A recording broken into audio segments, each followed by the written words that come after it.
Hey guys, it's Chris from Enola Gay, and it's time for Valken Debrief Live.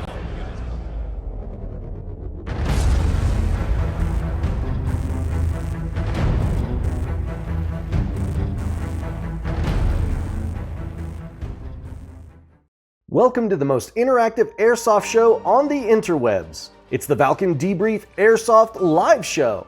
Each and every episode is sponsored by the fine folks at Enola Gay and Elite Force. Check out their product lines at enolagay.com and eliteforceairsoft.com. Also, don't forget to sign up for the largest growing airsoft community in the world, known as the Valken Alliance. We also offer alliance sponsorships for qualified airsoft teams. And the Valken Debrief also shares local and national airsoft events so you don't miss out what's going on in your region. We also give away sweet products from time to time, so the more you interact, the greater chances you win. And we work hard to bring you a new and exciting special guest during each episode. You can also find us at many airsoft events throughout the world. And if you miss any of our live casts, you can always catch the rewind on our YouTube channel or SoundCloud. So sit back and get ready for your Valken Debrief.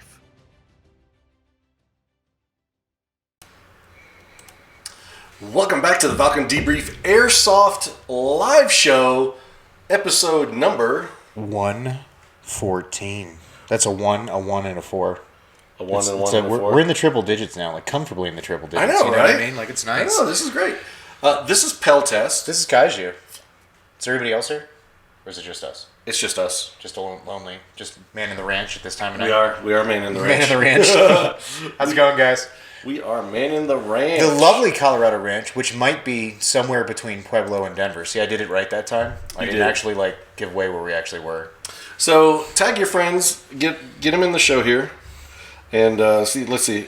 Short Round joined us. Steve Tom is in here. Leader of Dark Horse, or is he Dark Horse 6, or is it Dark Horse 6 is the name of the whole team?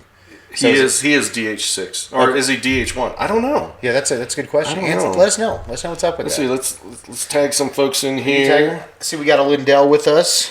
All you have to do is just tag, just like that. Look at that. It's so easy. Who's our overachiever? Oh yes, yeah, we do that every week. I have to say, I'm impressed. It's Tony Patton. He managed to get his smartphone to work without calling his grandkids. If you're joining us for the first time, we have a tradition here of the overachiever of the night is the first comment in the live chat. Which doesn't have to be a good comment. Whisper. It can just be a comment of any variety. Hey, where's Staff Infection? I don't see him in here. I think he's got roller derby tonight. He said he would be checking in. Jerry Ross, a.k.a. Beast from Guerrilla Airsoft Radio. Are you guys on tonight, or are you guys doing Tuesday as your regular thing now? Let us know. Wait, I thought they came on Mondays. Or Mondays? Is that their new thing? I don't know. Did they do Monday After SHOT Show? Yes, they did. Yeah. But I don't know if they were on this week. I can't remember. But yeah, let me know. Snick Chris in the house. Felix. Oh, TCA has just joined us. Yes, so Lucky Branch. We got a ton of promoters now in here. I know, man. Let's see. Oh, I gotta tag Sal. Oh, he's here. He's watching. I tagged him earlier. Oh, did he? You too. No. Well, then I'm gonna tag Sam. I'm expanding I already tagged him too, but you can double tag him if you want. Sam accepted your friend request? He did. I'm moving up in the world. I'm really proud of myself. Oh my! You go to one SHOT Show and everybody thinks you're like something real. You know what I mean? It's cool. Never mind, they know like my day ended at like 3 hours after everybody else's because I was like getting drinks for people and coffee and carrying things. So we are into a new month. It's February. Oh my gosh, 2020 is flying. And is it already February? It is February. It's time to get back on the road, isn't it?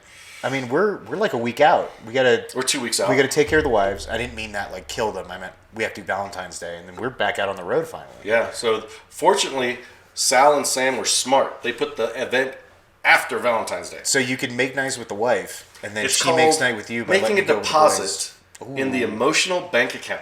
Ooh. That's good advice. Yes. We need a graphic for that, like a little we can switch to the Advice by Kaiju camera. That's one thing I've never done like a Valentine's Day special. No, I don't want to do that. I just every time there's like a piece of advice, we have like a graphic we go to and like a close up, and you know what I mean. Like every time one of those pearls of wisdom gets delivered to our audience from you, you know. Felix said, "I was going to say I have some rope and a shovel." Did you forget the line? It's quick line. Otherwise, they discover the body. Young's remember that. He's asking questions early. What do you guys think of the new PTS mags? Are those the 190 round? No. Which ones are these? So before, the highest mid cap was the Evic Banff at 190. Yeah. And then PTS just debuted 250. Okay, yeah, I do know those ones. So because people were having a discussion about how does that mess with mag cap limits. I know. So we're not going to get to that, but we're going to write that down for a future episode to talk about mag cap limit or event limitations. I got rule sets. I got a better idea. What about how new gadgets will affect rule sets going forward? Because you know what, there's a lot of gadgets. Like there was the 40 mic. This new PTS mag. So yeah, we'll do that. That's a good hip hop. We'll store that one away. We'll do that one. And we'll open the phone lines for that one. Yeah. Ooh. Oh, speaking of phone lines. Jinx, you owe me a Coke, by the way. If you ever want to call in and suggest a topic, suggest a guest, or promote your event, all you have to do is call 856-975-0650. Guys, I'm and going to leave shame us a all of you. voicemail. It doesn't take that long. I mean, you can make us also a host on Facebook. I mean, just click. It's clicking. Yeah. Free publicity for your event. You know what I mean? But a lot of people don't realize, like a regular mid cap, like 120, 140 rounder, is actually shorter than a normal AR type. So are these magazine new PTS the full size? Well, yes. Okay. That's one of the reasons why they're able to get 250 is like it's a full size. So it'll actually fit in my mag compartments without me stuffing stuff in the bottom of them now. Correct. Because for those of you who don't know, the reason why traditional mid caps are shorter is because the mag doesn't go typically where a bolt carrier group would go. It stops short because of the hop up unit. So to get the mag to look like it's at the right length, It's for appearances. That's all it is. So yeah, so those 250 rounders. Oh, we already got a huge. I think that's our first GIF inside the chat. Has that happened before? No. Leo, high five to Leo. Leo by the way. threw a little emojicon in there. I didn't know we could do that. Is that a thing now? Ooh, Guerrilla Airsoft Radio is doing a rare Friday night show tomorrow. I think that's going to be like if it's Friday night with that cast, it's going to be like 15 minutes before they get incoherent. I mean, like that may not be the best decision. Yeah. I'm watching because that's normally but 8 Pacific, 9 Mountain, 10 Central, and that means they don't 11 have, Eastern. They don't have work tomorrow. Ugh, that could be very entertaining. Oh yeah, oh, you know what I'm saying? That would be entertaining. I will be blocking off some time to watch that. So we want to give a big shout out to our sponsors for 2020, Enola Gay and Elite Force. Is Elite Force making sweatshirts yet? Because I want to say just two lifestyle brands. It's kind of a, do they have sweatshirts and that stuff too now? Or are they getting No. They should get their sweatshirts with just Nigel's face on it. Ooh. Yeah, a Dials, whole series. Dials hoodies. Well, because have you seen all the characters he's been doing in his I mean, video dude, every lately? time I want to say Dial, I think of soap. Well, I called him Niles for when we were in That's what we Vegas should by do. We should do a accident. mashup. Should be a Dial bar of soap, and it says Dials 46 underneath. With a British flag. Or no, 'Cause it's he's Nigel. embossed in the bar of soap. Dials 46, his yes. logo. But I just Yes, want to we see should his do that. characters he's been doing with the big mustache. Like I'd have his face in character on my chest. I'd walk around like that. I would not be ashamed. That is true. Especially if his hair was done. That's one man I would not No, I mind mean, yeah. wearing his face as and never without a smile. mask. Have you ever seen him not Wait, smile? did I get weird? Wait, like a cardboard mask, or do you want to do Wear his Texas face? Chainsaw? do you want to slice and peel? How does that work? Oh, you know who I need to tag? Who? I need to tag Mr. Timmy. Ooh, from PTS EMR. short M4 mags from Leo. Can you convert those to run in your M82? That's pretty cool. So you'd have like 100 rounds weird. for your Barrett. First of all, why are you humping a Barrett? I mean, really, you know better, dude. That's heavy. Just think twice before you No, make he's these saying decisions. Vietnam. Oh, okay. VN. Yeah. Not Barrett. No. The patrol mags. Okay. Yes. Oh, okay. I get what you're saying now. Oh my goodness! So be sure to check out Elite Force. They make lifestyle gear, smoke, pyro, Backpacks, backpacks, chest gear rigs now bags. too. Wait, do they? I think they have a racker. I thought they saw a rack in their booth at Avalon. Oh, I don't know. Chris, let us know. I have no idea. Maybe I just exposed something that no one's supposed to know about, or maybe I'm creating a trend just by talking about it, and then they'll get calls and asking for it, and then they'll have chest rigs. I don't So know. Elite Force, you know, for their they have the H&K license. They distribute VFCs. Oh, they just have the new Avalon. M&Ps as well. They just Ooh, came the out. M&PK. Yeah, we had that at No, I was Shop talking about the Smith & Wesson. Oh, Smith & M&Ps. Wesson pistols. Yeah, I saw. We're gonna have those for people to gawk at. The new Smith & Wesson pistols, the MP5K, at You know what's jacked up? TCA's first event in a couple of weeks. I've gotten back to social media a little bit now that I'm back in the mix for SHOT Show. Yeah. And over on Reddit, they have been giving a lot of love to those Smith & Wesson pistols. I thought the Glock 18 would be the darling of the new year, but people are really, really excited about the M&Ps. Kind of shocked by that. Like, I didn't realize they had that big a following, or maybe they've just been hard to find. Well, that was my service pistol, so I want the just for nostalgia. Oh, dude, heck yeah! Put it in the old leather. What do you call that? Like leather? We you didn't guys have leather. No, we had patent Safari leather. Land. Patent leather. No. No, we had the Safari Land. Okay. Oh my gosh! I'm having Hill Street Blues fantasies here. You know what I'm saying? So I just also, date myself there. It's Brooklyn Nine-Nine before there was Brooklyn Nine-Nine, and it was much worse filming, and it was like Bronx in the 80s. So it was kind of like The Purge. Yeah, I don't know what I'm going to do today. We're going to have two New Yorkers on the show. I don't know what I'm going to do. We're just going to talk really fast, and he won't understand. Be sure to check out the Valken Alliance at valkenalliance.com. We're just trying to connect folks in your region through Facebook and let you know when events are coming up. And note from the legal team, though, guys, you can't say pyramid scheme anymore. We have you to just said it. No, I'm saying it in quotation. Sorry, I did it like this. Multi-level marketing. They can't see you. Yeah, they can. No, they can't. They can see me in spirit. Because we're featuring the Northeast region on Facebook so they can go. Ooh, with all that's a lovely picture you got there for Northeast. That's a little evergreen action. Because it's upstate. Upstate's the best. Like up near Lake George. Oh wait, I was born in upstate New York. You were. Dang it. I know. That's not really a New Yorker. You're an upstater. Yeah, I'm an upstater. We call you guys the best stater. We call you guys like the bridge and tunnel crowd, along with the Jerseyites and I forgot. people coming from Long Island. Short Tom is from Brooklyn. Oh, is he? Jeez, That's all the right. New Yorkers. Yes, this is the episode where everybody finally talks normally again. Yeah, remember my Ball, gosh. Door. Maybe So, we get some Bostoners. Bostonites, is that how you say it? If you're a first-time viewer or listener, you can always check out our show here on Facebook Live every Thursday night, 8 p.m. Eastern, 6 p.m. Mountain, 5 p.m. Pacific. And then Central will be 7. Oh, right? I'm forgetting the Central Time Zone right now. Because USA always used to do that for cartoons, like 9 Yes. o'clock Eastern, 7 o'clock Central, or something like that. I know, Mountain right? Time. It was great. So you can also catch us on YouTube, the video version. Just search Valken Video or Valken Debrief on YouTube. Or if you just don't have time to watch, but you want to listen because you have to be doing stuff with your hands or working or whatever. Are you talking about SoundCloud? Oh, yes, SoundCloud. Yeah. SoundCloud. You know what I like about it? I'm Check surprised out we're the getting some podcast on traction on SoundCloud. SoundCloud because we don't really have a podcast voice. Because normally podcasters, they come in like it's NPR, like, and welcome to the Valken Debrief. We'd like to talk about airsoft today. Maybe hawk a few products in there somewhere. I don't know. Today's hot new Airsoft podcast. Oh, yes! I'm here with the Kaiju and Yes! Peltast. Tonight's guest Yes! is going to be Joe DeFelice from Ghostdog Adventure Co. Be sure to tune in every Thursday night at 8 p.m. to check out other episodes. I love Drive Time Kaiju. It's my favorite Kaiju. Drive Time Kaiju is the best. Now you got to talk about Travis Tritt's coming to town, and we're giving away 2 tickets. Be the 45th caller. You know what I mean? Like, Oh that's no, all it's not yeah. going to be Travis Tritt. It's gonna be Survivor. with the Scorpions. And we're gonna make the band pit cover front row, and we're gonna make it collapse. So that way, we're gonna have pre-printed "I survived the Survivor concert." You know how we've made it? We know we've made it as official influencers. When we come out of our tent, there's actual pyro. That's my goal. That's a life goal. Like the Oh, pyro you want the pots from. slow-mo exit out of the? No, I want like the wires going up into the air from like WWE, and I want to do the whole like. We should hire a mascot. What would be the mascot for Valken? With a T-shirt launcher. Oh my. The Valken Viking? I don't know. Maybe Viking. Who do you think our mascot would be? Put it in Yeah. the chat. That'll be very interesting. We need because we need a poll for the day. So give us ideas for a Valken mascot, and then we'll vote on it because you guys like voting on stuff. Oh, I gotta tag Shelly and Troy. They have a good mascot. If they actually had a bull at the field, that would be Stampede? Yes. yeah, that would be a little redonkulous, I think. And then they could have the running of the bull for one of their events every year.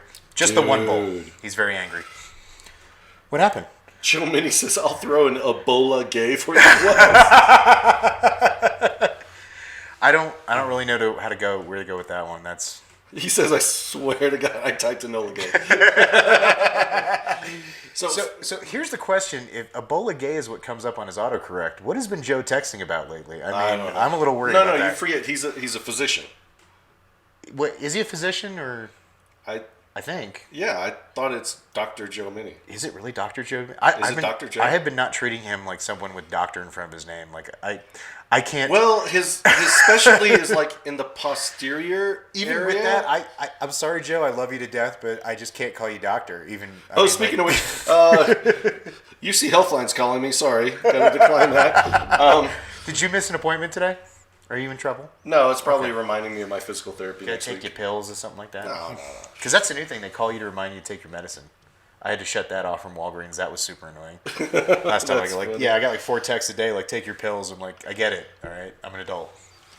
The Valken Masked Vocalist by Lucky Branch. That's the Valken. I kind of like that. Or like the Human Being from Community, if you ever watched that show. It was just like a dude in a white, like, skin suit from head to toe, like you couldn't see his face or anything. Just put a V on his face. All right, so we're going to pay the bills real quick. We're going to cut to a quick commercial break. Don't go anywhere. Tag your friends. As always, if we get up to 50 live viewers, we're going to give away the Airsoft Innovations sponsored prize, which is a reusable grenade. I heard if we get to 100, we're going to give away one of the Airsoft Innovations guys. Like, no, we're going to give away a gun. And they'll design stuff at your we house. have some new guns right now, so, you know. Yeah, I kind of want to win that for me. So 50 live viewers, we'll give away an AI grenade. 100 live viewers, we'll give away one of the new Valken guns. Good thing Big G's not watching right now. Did we? Never mind, I'm going to leave that one alone. Yeah, so we're going to cut to a quick commercial break. Don't go anywhere. Tag your friends, share the show, get them in here. We'll be right back. Hey, this is Shelly with Stampede Airsoft. Stop it. Hey, this is Shelly with Stampede Airsoft. Check out the Valken Debriefs on Thursday nights. Also, follow us on Facebook and StampedeAirsoft.com. These are the Valken Accelerate Tracer BBs. These 6mm BBs from Taiwan are highly polished and seamless, giving you greater accuracy and consistency. They come in 2,500 count bottles in various weights from 0.2 gram to 0.25 gram, and they glow bright green when using a tracer unit or tracer magazines. Thank you for watching, and please leave a review to tell us what you think. Welcome back to the Valken... Oh, wait, hold on. Welcome back to the Valken Debrief Airsoft live show, episode number... I'm going to need a little time alone after hearing that voice this much. I mean, I need a little cool off or something. Ooh, 114. Yeah. 114. Yeah, 114. I am the Kaiju, the supreme commander of the Valken Alliance. To my right, your left. This is Peltast, Lord Fuzzyface of the BB Shire. Quick announcement before we go into the show. We're doing our 2020 census of the BB Shire. We need to have you counted, regardless of citizenship. We just need to know how many people are there. And, you know, if you haven't filed your citizenship papers, we're coming for you. So just so you know, we're strict about immigration in the BB Shire. It's just how we are. Oh, exactly. Yeah. I don't know if I can carry on that voice this whole show. But all right, so without further ado, please welcome our special guest from Long Island. Oh, wow, that crease in his backdrop makes him look like alfalfa right now. Thumbs up, heart emojis, likes, shares, whatever you do. Do all that stinky, dope, fat, awesome stuff that you kids do. You want to give a shot at his name? It's Felicia, right? It's DeFelice? Joe DeFelice. Joe DeFelice. That's who it is. Right? Bye, Felicia. You keep up. How's it going, Joe? Joe is the owner. Much better now. Right? Owner or CEO? Do you go by owner or CEO? Owner. Owner. I mean, and creator. I think that depends how much staff you have. If it's just you're the owner. And then if it's like you have a staff, then you can start calling yourself like CEO or something like that. Oh, that's true. That's true. Gotcha. You know, so if I want to sound big, I should say CEO. Yeah, It's still an owner. You know, it's like naming yourself like the 45th Bank of Washington. Like they assume there's a lot more of them. I don't know. You know, it's marketing.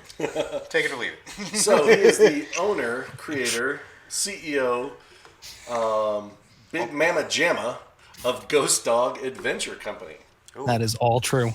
Adventure Company. That's an interesting name to have. Because I'm assuming you do Milsim, right? Just that's what But, you're you know, calling he's it? thinking ahead, though. He's very smart. Yes. He's thinking ahead because his company may encompass more than just pew-pew airsoft in the future. Well, because think about it. If you're an adventure company with airsoft, it doesn't have to be like a big game. They could just drop you in the woods somewhere and say, like, this dude's hunting you. I mean, that's an experience. You also you think know? like team building for It is. Yeah, there you go. you know, companies and stuff. I mean, Maybe I they watched see too many- adventure and they're like, whoa. Ooh, We like need to rafting take, and we need to ropes take courses, the office out for doing that. trust falls and all that good stuff. Oh, Joe, thank you for joining us tonight, man. I know You're welcome. it's 8:00 there on Long Island. Yeah, but it's a city that never I'm sleeps. in Manhattan. I'm not on Long Island. Yeah, actually, Manhattan's A different separate island. If you didn't know, Manhattan's Yeah. the center island, and then Long Island is where Brooklyn and Queens are, and then it goes to Long Island. It doesn't actually make sense. Oh, that's Don't right. tell Brooklyn and Queens that. Yeah. Brooklyn and Queens don't know they're part of Long They don't Island. let people out of Brooklyn and Queens. No. Like, no one actually lives in Manhattan. At So least how when does I Steve lived. Tom get to events if they don't let him out? He's small. He sneaks through Isn't the it cracks. like the bridge is locked down? Like Gotham? Isn't that how it works? I don't think they're under quarantine yet. I mean, coronavirus. So, you know what? It's not gonna be a big deal. Remember when the Evian flu, the bird flu, Avian? came up, and all these medical centers, all these clinics, they were like buying all these big machines, all this sterile stuff. I just switched to and Perrier, there was and it was fine. literally how many reported cases in the United States? Like 6. 9. I looked it up. 9. Switch to Just, Perrier. just don't drink Perrier. Bottom line. Just drink Perrier, you're fine. Yeah. Don't That drink is- flat water. Drink the sparkling bubbles kill all the bacteria. A lot of people don't know. Oh, don't put ice in your drinks if you're visiting Mexico. Don't do that. Why is that an issue? Yeah. But what if there's alcohol in the drink? Like if it's whiskey and ice, I think you're safe. No. I don't think it burns out what's on it. Whiskey kills So- everything. Go big or go home. Yes. So for those of our viewers, if you don't know, Ghostdog Adventure Company is a event company for Airsoft currently. If you have questions for Joe, put them in the chat. We'll ask Joe. If you know Joe and you would like to you say can say, "Yo, embarrassing or roasting comments in the chat for Joe, you can do that too. So I highly encourage Mrs. If you have DeFelice like a terrible to story, comment in the chat and to tell us some embarrassing I hope things there's an about your embarrassing husband. proposal story or something like that, where like he like dropped the ring on the subway or something. His No, profile our photo. proposal story is actually awesome. Oh, what's Sorry to let you down. What's your No, proposal story? because I mean, his profile photo is like in front of a huge American flag. So I want to hear this. With- proposal. with That his American bride. flag is actually made of beer. I It's heard all it- Mexican beers. I heard a claim of a good proposal story. I want to hear it. Let's just All start right. off with that. Let's start Proposal off with story, that. Joe. Tell us a story. Well, I'll tell the abridged version because there's a lot that goes into this. We went to where I had first asked her out to be my girlfriend. And in traditional fashion, every time I go to plan an event, every time I do something, it started raining a lot. And, that's the simple part of it. What I was rarely- the intended plan? Like, was there like a big plan you're going for that like just didn't work out? Like The build this first, up a little bit. the restaurant that I made the first reservation at, or thought I made the first reservation at, turns out they closed permanently. A pipe burst, so they just dipped. They were out altogether. Okay, this is getting great. I like this. We went to an Italian place that she had showed me years ago, and there was no air conditioning there, so it was very authentic Italian in the summer. So a lot of wife Very, beaters and very sweaty night. sweaty It was- chains. Yeah. Then I was discreetly texting, all of our local friends, letting them know, hey guys, listen, something big's happening tonight. Meet us at this bar near this place. And my friends Wow, and you generally, really expected them to show up. Like with like 15 minutes of warning, I guarantee too. Like he's a guy, so he was like texting them on the way to the restaurant. That must have been a really good bar or something then. Well, it's New no, York, they, so probably $9 every single one of them was early. Ooh. Every single one of them. You have good They- friends, man. They caught us before we even made it across the street. So we went to the bar first for a while. And then eventually Lindsay saw us. She was like, something's up. Here, let's go take a walk. And we happened to take a walk down to where I had first asked her out when we first started dating. That is very subtly sweet. So you just kind of like eased her into a whole bar full of her friends, like nonchalantly, kind of. Well, they were supposed to be at the bar afterwards. Oh, That was the okay. thing. I was going to ask her and then be like, hey, surprise, here's a party. All of them showed up early. It was amazing. That's amazing. Like I can't get 5 people to show up in one place if I offer them money. No, it hasn't happened since then. No, I do not make plans. I'm not allowed to make plans. Even I'm airsoft doesn't always work out for me when you're trying to get people all together in one place. Yeah. Like even if I offer to pay, I'm like, I'll pay. Just come shoot children with me. It's fun.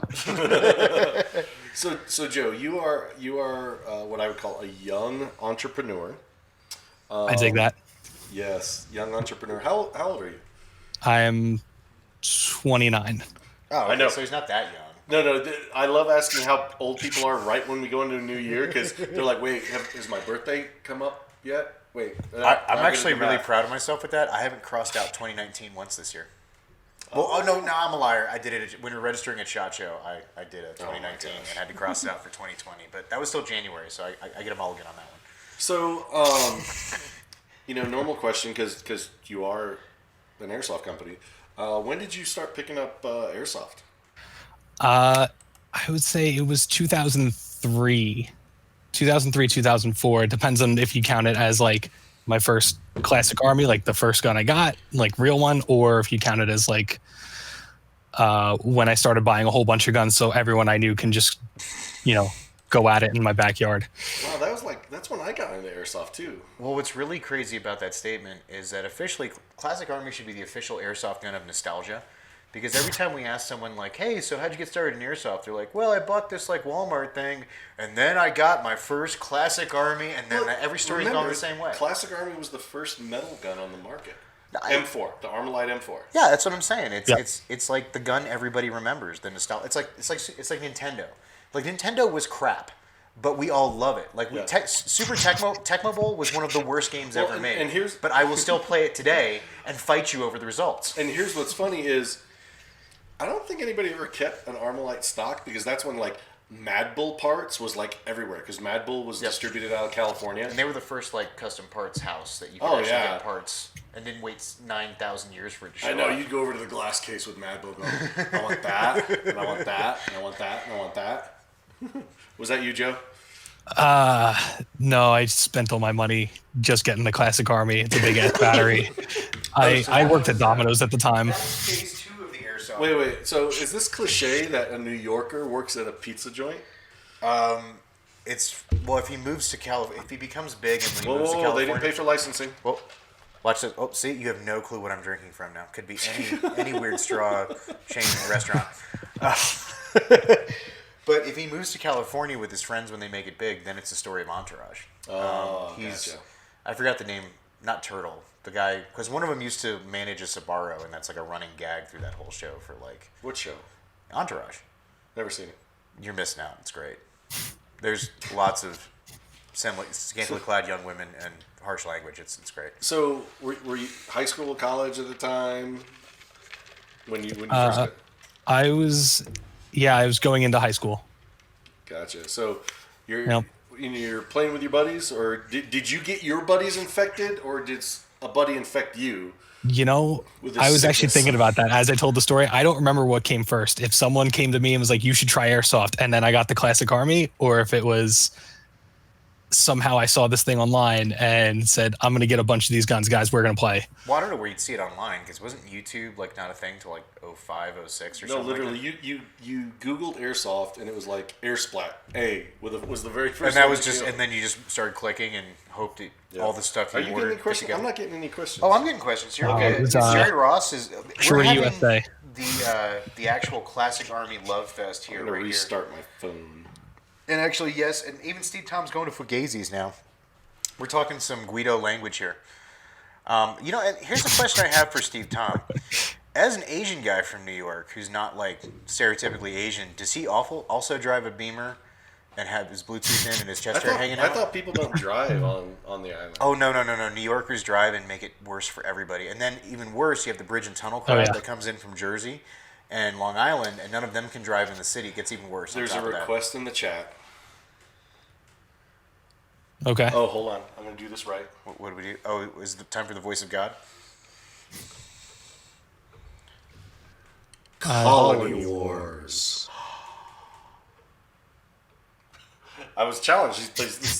Will Pace from Black Ops. Say Colony Wars? He says, say Colony Wars. Say it. Oh, say hey, it. hold on. Not to interrupt, but speaking of Black Ops, I don't know if you guys saw what's been hitting all over Facebook right now.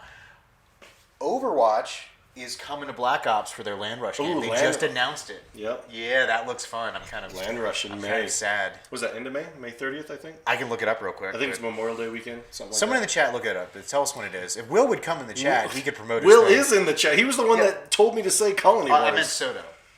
That because it's Overwatch. Well, you would think Will, the owner of the field, would also. Will can also say it too. If he likes. I mean, I'm not discriminating. Have we gone down the rabbit hole hardcore and just forgotten? Yeah, about we this have. at this point? Sorry, Okay. Joe. We have forgotten about you completely. That's our bad. So, Ghostdog Production Company. How regularly? Wait, hold on. We can't get there yet. Well, I was segueing. This is way into the future.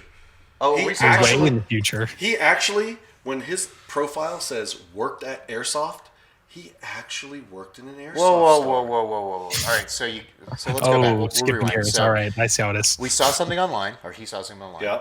Bought an classic Army M4, Yeah. and now this triggers a million comments here about everybody how they love their old classic Army M4s. You're damn right you did. And so, what was the next step after that? You're like, I've been to one of these airsoft fields. I can do it better. Or was there more thought process than that? No, I was just a junkie for a whole bunch of years through high school. Just it was like my What is it they airsoft say? was my Like, thing. get your kid into airsoft so they can't afford drugs. Yeah, that was it. That was me. That worked. So I can safely say that worked. I was totally. I'm going to ask the embarrassing question here. Were you that kid that had to have the Bar 10 bolt gun Springer right off the bat, and you ran around with your homemade ghillie suit? Or were you the 6 boxes of guns guys? Like, I got my Thompson for this game, and my Enfield for this game, and my AK for that game. I bet you Joe had his M4, had about 10 mags, and they were all shoved into pockets. Ooh, I can see And that. he's just running around with non-rated eyeglasses that he picked up at like Dick's or Big Five Sports. No. and he's going around shooting his friends. Stolen If Alex from is in this school chat lab right now, goggles. he needs to Lab be goggles quiet. from school. Wait, who? Alex who? Oh. Alex who? Alex Johnson. Oh, he's here. Oh, If he's he's here, throwing he mad should- shit. Oh, he Yeah. says, I got him the job. Ooh, what is the job? What is the job? The job. He did. What is the He was job? one of What those- is the job? First, I want to tell Rob how right he was, except it was an M16, not an M4. Ooh. Just Otherwise, a pair of like Gap cargo shorts with rubbing your Cargo thighs pants. raw Yep. with mags just shoved in on the cargo pants. Yep, cargo pants. Yeah. That was it. The job. I worked at Strike Force since the beginning. Oh, I did Strike Force. Is that a name that's important? Is that like a big field in the Northeast? Is that something we should know? It was a store first, right? Little place. Little place? Yeah. Is So it- it started as a store only because the field couldn't start right away. The original owner was impatient and said, no, we got the stuff. We're gonna do it as we go. So Strike Force, was that inside the city limits or like out on the island or something like that? No, that was out in the island. I was still living on the island at that point. So Airsoft store, what was this, like 06, 07-ish, something like that is what we're talking here? 09 is when Okay. they officially opened. So 09, I think that was before the dam really broke.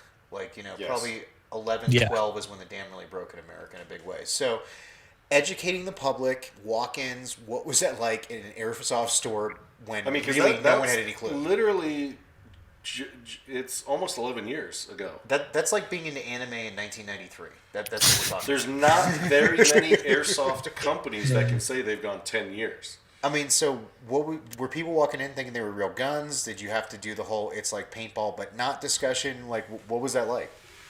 Oh man, all of that. There was one time vividly, everyone remembers because we were just hanging out because, airsoft store. Guy walks in, says off, way off, and slowly backs out. What? I guess he thought it was batting cages because originally there were supposed to be batting cages there. Yeah. Well, I think it's Strike Force, Strike, you're out. I mean, That was batting part cage- of where the name came Well, from. that can lead to really weird Yeah. customers who think it's a batting cage and they're walking in with like a bag of bats on their shoulder, and you're like, whoa, especially Yeah, because it they're was- selling stuff that looks like guns. That can lead to some Yeah. interesting situations. Let's put it that way. That's Yeah. funny. So what were you doing what role or position? Um, Title, position, job I- position? when it started, there was 5 of us, so everyone did everything. Everyone was sales. Everyone was. So it was a hey you Yeah. kind of job. Yeah, very much hey so. you, I need something swept. Hey you, It go was restock this whoever case. there was at the time. Yep. Until we broke something, then Alex would fix it. That's actually. And I'm guessing it didn't pay very well. Mostly the goal of the job was to get cheaper airsoft supplies. No, it didn't pay bad. Really? It paid better than Domino's in the coffee shop. So that was. Well, plus you didn't smell like, burnt pizza at the end of the day and have that flour that gets on everybody who works at Domino's, no matter what you do. Well, That is true. We Yeah, had Alex- we had that cornmeal all over. Alex is saying there was a monster mini golf next door. So hold on. So Yeah. it was supposed to be a batting cage. Right. It's not. It's a toy store, for lack of a better term, Yeah. right next to a mini golf. So Yeah. really, it was prime traffic for an airsoft stereotype, Pretty much. right? Especially Yeah. if they shut down the mini golf field, made that their indoor field or whatever. You know what I mean? Like, I mean, That building, it wasn't attached. It was the next parking no, lot. I'm just over. saying, like, we're fitting Yeah. all the stereotypes here. Like, shut down amusement park or water park. No, or no, like, no. you I'm know, not, ready-made that's not what I'm cages. saying. Yeah. I'm just saying, kids of the age that are getting into airsoft, they're going to batting cages. They're going to mini golf places. Yeah. That's what Oh, I'm okay, saying. yeah. So, That's like, what I'm saying. You, and even like the dads, like you drop the kid off at the birthday party at the mini golf place next door, and you're like, "Ooh, what's this? I'm gonna stop in and Oh yeah. touch some grown up toys." Oh, I can be in here for 2 hours. I'd use the term adult toys, but $300 later. Yeah. Hey, Yeah, Dad, run what's in the trunk? Don't worry Nothing. about it. Don't Nothing. tell your mom. Let's go get ice cream. So, how long were you with Strike Force? I was on and off there until 2016, 2017. Oh, so around that's there. pretty recent. So Yeah. And so, did you directly branch off to your own thing from Strike Force, or was that like I'm going to college and I can't keep working in the island, or like No, I didn't directly go into my own thing. We can just circle back to where the whole name came from, Ghostdog Adventure Co. I actually already had that as an Instagram that had nothing to do with a company. It was Branding. Co in the sense of like company, like my friends are a company of people. Like, Do you so like that he actually has the island feel right now? You can hear cop cars and Oh. ambulances going by. What part of Yeah. the city do you live in, dude? Are you like Upper East I'm Side? downtown. So you're like yeah, lower, downtown West Side. Yeah, Lower West Side. Yeah. So I mean, they still probably have junkies on the street there. No, not my neighborhood. I'm not Oh, that far really? down. Yeah, I'm Oh, right by okay. Google. Because I mean, like when I lived in New York, it was the 80s and early 90s. I think I left in like 96 or 97 or something like that. Oh, this is way different from when you left. Yeah, like there was no Disney store in Times Square. There were still peep shows and hookers and drug dealers, and you wore that like a badge of honor on your shoulder. You're like, I was in Vietnam. survived, like, I was in man. New York, dude. Like, I grew up there. Like, really? Oh well, back off there. Let's be cool. It's an experience because Yeah. it's still there. It's just not You just so have to go prevalent. find it a little bit. Yeah. Okay. So, with your tenure coming to an end with Strike Force, because you say you're off and on, and I just want to say off, way off, because that's Yeah. going on in the chat. When did you finally? What part of your life right now did you decide, like, you know what, not going to do the store thing anymore? I want to make it on my own. A lot of it branched from the fact I was getting a lot more freelance video work. And I needed more time to get that going. It's just, I had to refuse jobs because I had a regular job. There was a point, I had, by the time I left Strike Force, a fair amount of responsibility there. So I couldn't put that on the side at any point. Well, that brings up a weird issue because a lot of people don't realize that there is a point when you start your own thing where you have to kind of cut ties with all normality and just launch into it. That's scary. I mean, at Yeah. one point you were the store manager, right? Yep. And there's only one other position above store manager, which is Owner. owner. And typically the owner is not going anywhere unless he or she dies. So you're doing freelance work. Was that what you were studying in college, or for video? That's what got me a scholarship in college. Wow. The school I went to had just started the program, so they were trying to fill it up. And I don't recommend going to new programs. You tend to learn a lot more on your own than through the school. It's kind of like buying a airsoft gun that has never been done before. Yeah, I want to see a couple people go through the chute before I go diving down the slide, if you know what I mean. Yep. So Yeah. So you got picked up for video creation. What was the actual term for it? I was just a freelance every guy. I was getting picked up for either camera op or gaffer, grip, like Sorry, you're using some terms that might be a little lighting and picking things up and putting them down again. And when you say That's like it. picked up for random stuff, are we talking like commercial work or like corporate films or like low end porno? Like what are we talking here? A little bit of everything. It was. Notice he did not say no to the porno. Notice that right at the end there. He didn't say no. And I said did low not end too. work on that set. So, continuing on. I just pulled the lights for the job. I was not involved. So basically, just like working at Strikeforce, you were just anything in that industry you were open and willing to do. Yeah, that's I'm still pretty much there. So Brandon Wilbanks is in the chat from is it Badass Photography? Bad Dot or underscore? No. Is there a dot or an underscore? Brandon, I'm so sorry. I always screw this up. Bad Action Photography. But isn't there like some That's a kind cool of name. like annotation between there, like an underscore or a comma or something? Or like a dot? I don't know. I can't remember. Does that change how you pronounce the name, or Yeah, that- if it's an acronym, it doesn't change. So commas I'm change sure everything. because Brandon is a top fan, and I'm always gonna because he always gets great shots of me too, and I'm just like, oh, you made me look good. It's because you got that big zoom lens. He can get you from everywhere. Exactly. Like a sniper. So Brandon actually asks, who was your biggest supporter from the beginning? Ooh. That's a good question. Oh, that was. I mean, I got to give it to my family. Yeah, wife was obviously you wife go, number yep. one. Not a bit of We- prompting. Could you hold up a cue card? Actually, So sorry, is that too industry or? So at this time, it was interesting because when I met Joe, and it was like 2015-ish, right around there. I think so. Yeah, 2015. That seems right. He was doing the ordering for Strikeforce, and I was working for Red Wolf at the time. And Strikeforce was all about the Maruis. Got to get the Maruis. Got to get the Maruis. Have you met our Lord and Savior, Tokyo Murray? And then all of a sudden,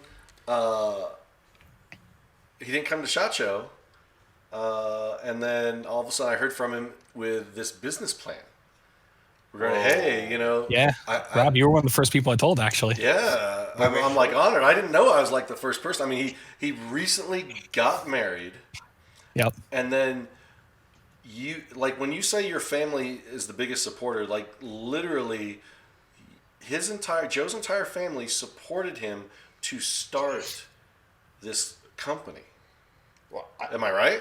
You Yeah. are better off. I couldn't have done it alone. It's not like I show up alone. I'll take all the credit because That's a hell New of a York sales narcissist, job. but like that's not. I mean, It was not me. You need to be selling, like ice to Eskimos because, I'm trying to map out the process of bringing the idea for like an airsoft production company to your family, because like the first step is like, this is airsoft. The second step is yes, adults dress up in camouflage and run around the woods with toys with each other. And then the third step is like, oh yeah, and they pay hundreds of dollars to do it. Like that's a lot of leaps that you got to make there. Like, and then you're like, oh, and I know how to make money doing it. Yeah. Like that's incredible, dude. The first two steps. I mean, I had covered since I was 13, so Okay, so they were a little familiar with it. everyone kind of knew like that was my thing. That's what's going to keep me, largely out of trouble. I just had God, I can't imagine trouble I would have been in. an oh crap moment. While you guys were talking, I'm looking down here at the sound bars. Has it been turned off? And no, you see only his, right? Yeah. I'm thinking, oh my gosh, all the other levels are turned off. Nobody has heard us this entire time. think? And then I was like, oh wait, and then I scroll. I'm like, Oh, okay, there we are. did you move Yeah, the it moved audio it up. board Well, over I a was little about to bit? have a heart attack, and I'm just like, oh, how are these people hearing me if I turn my sound Steve up? Tom is the most polite dude I've ever met because he's been doing laugh out loud emojis and stuff like that. So maybe he's just been faking the funk the whole time along with like a laugh track. Hey, Lucky Branch says, shh, Peltast, don't say how much we spend. Spouses can hear you. Oh, that's right. All of this stuff is at dollar store prices. Guns are what, $20 or $30 is what they go for. And what I really now, you didn't do Kickstarter. You didn't do GoFundMe. I mean, you literally went about starting a business as it should With real money. Am I right? Yeah, I recently learned the term is bootstrapped it. I didn't know that's what I did, but that was it. That was. I mean, I think it's commendable and respectable because you don't see that a lot. But there is something about when you're trying to grow something and you know it's your money that you've scraped together, not just given to you. I think that people are a lot looser with expenditures when they didn't have to earn it or it was just given. You know, I know a bank loan's kind of like that, but still, you have to put up a lot of. Well, it's like not only that, but you have to portfolio become to get a this bank like note. profit for your new business. You know, Yeah. everywhere you go, and I think the best example would probably be Richard Hurry from Airsoft C3. I mean, that guy is incredibly interesting. I love him to death, but I have never had a conversation with him that didn't include C3 in some one way or another. And like that's because he believes in what he's doing. He believes in the message. So, what is it like, Joe, living that lifestyle where you were everything you do, your whole life is wrapped up in educating people about stuff like this? Honestly, it's my favorite part. Really? I almost wish people would like ask me more. It's like It's just all you want to I talk have about? way too much to say about it. I really do. I try and tone it down a lot because I've been doing this for a long time. No, Comparatively, as far as hobbies go, I've been doing this for a long time. I know a lot. So when you the viewers at home, they see Joe's face and expression. This is how I always remember Joe. I have not ever seen him not thoroughly excited and just.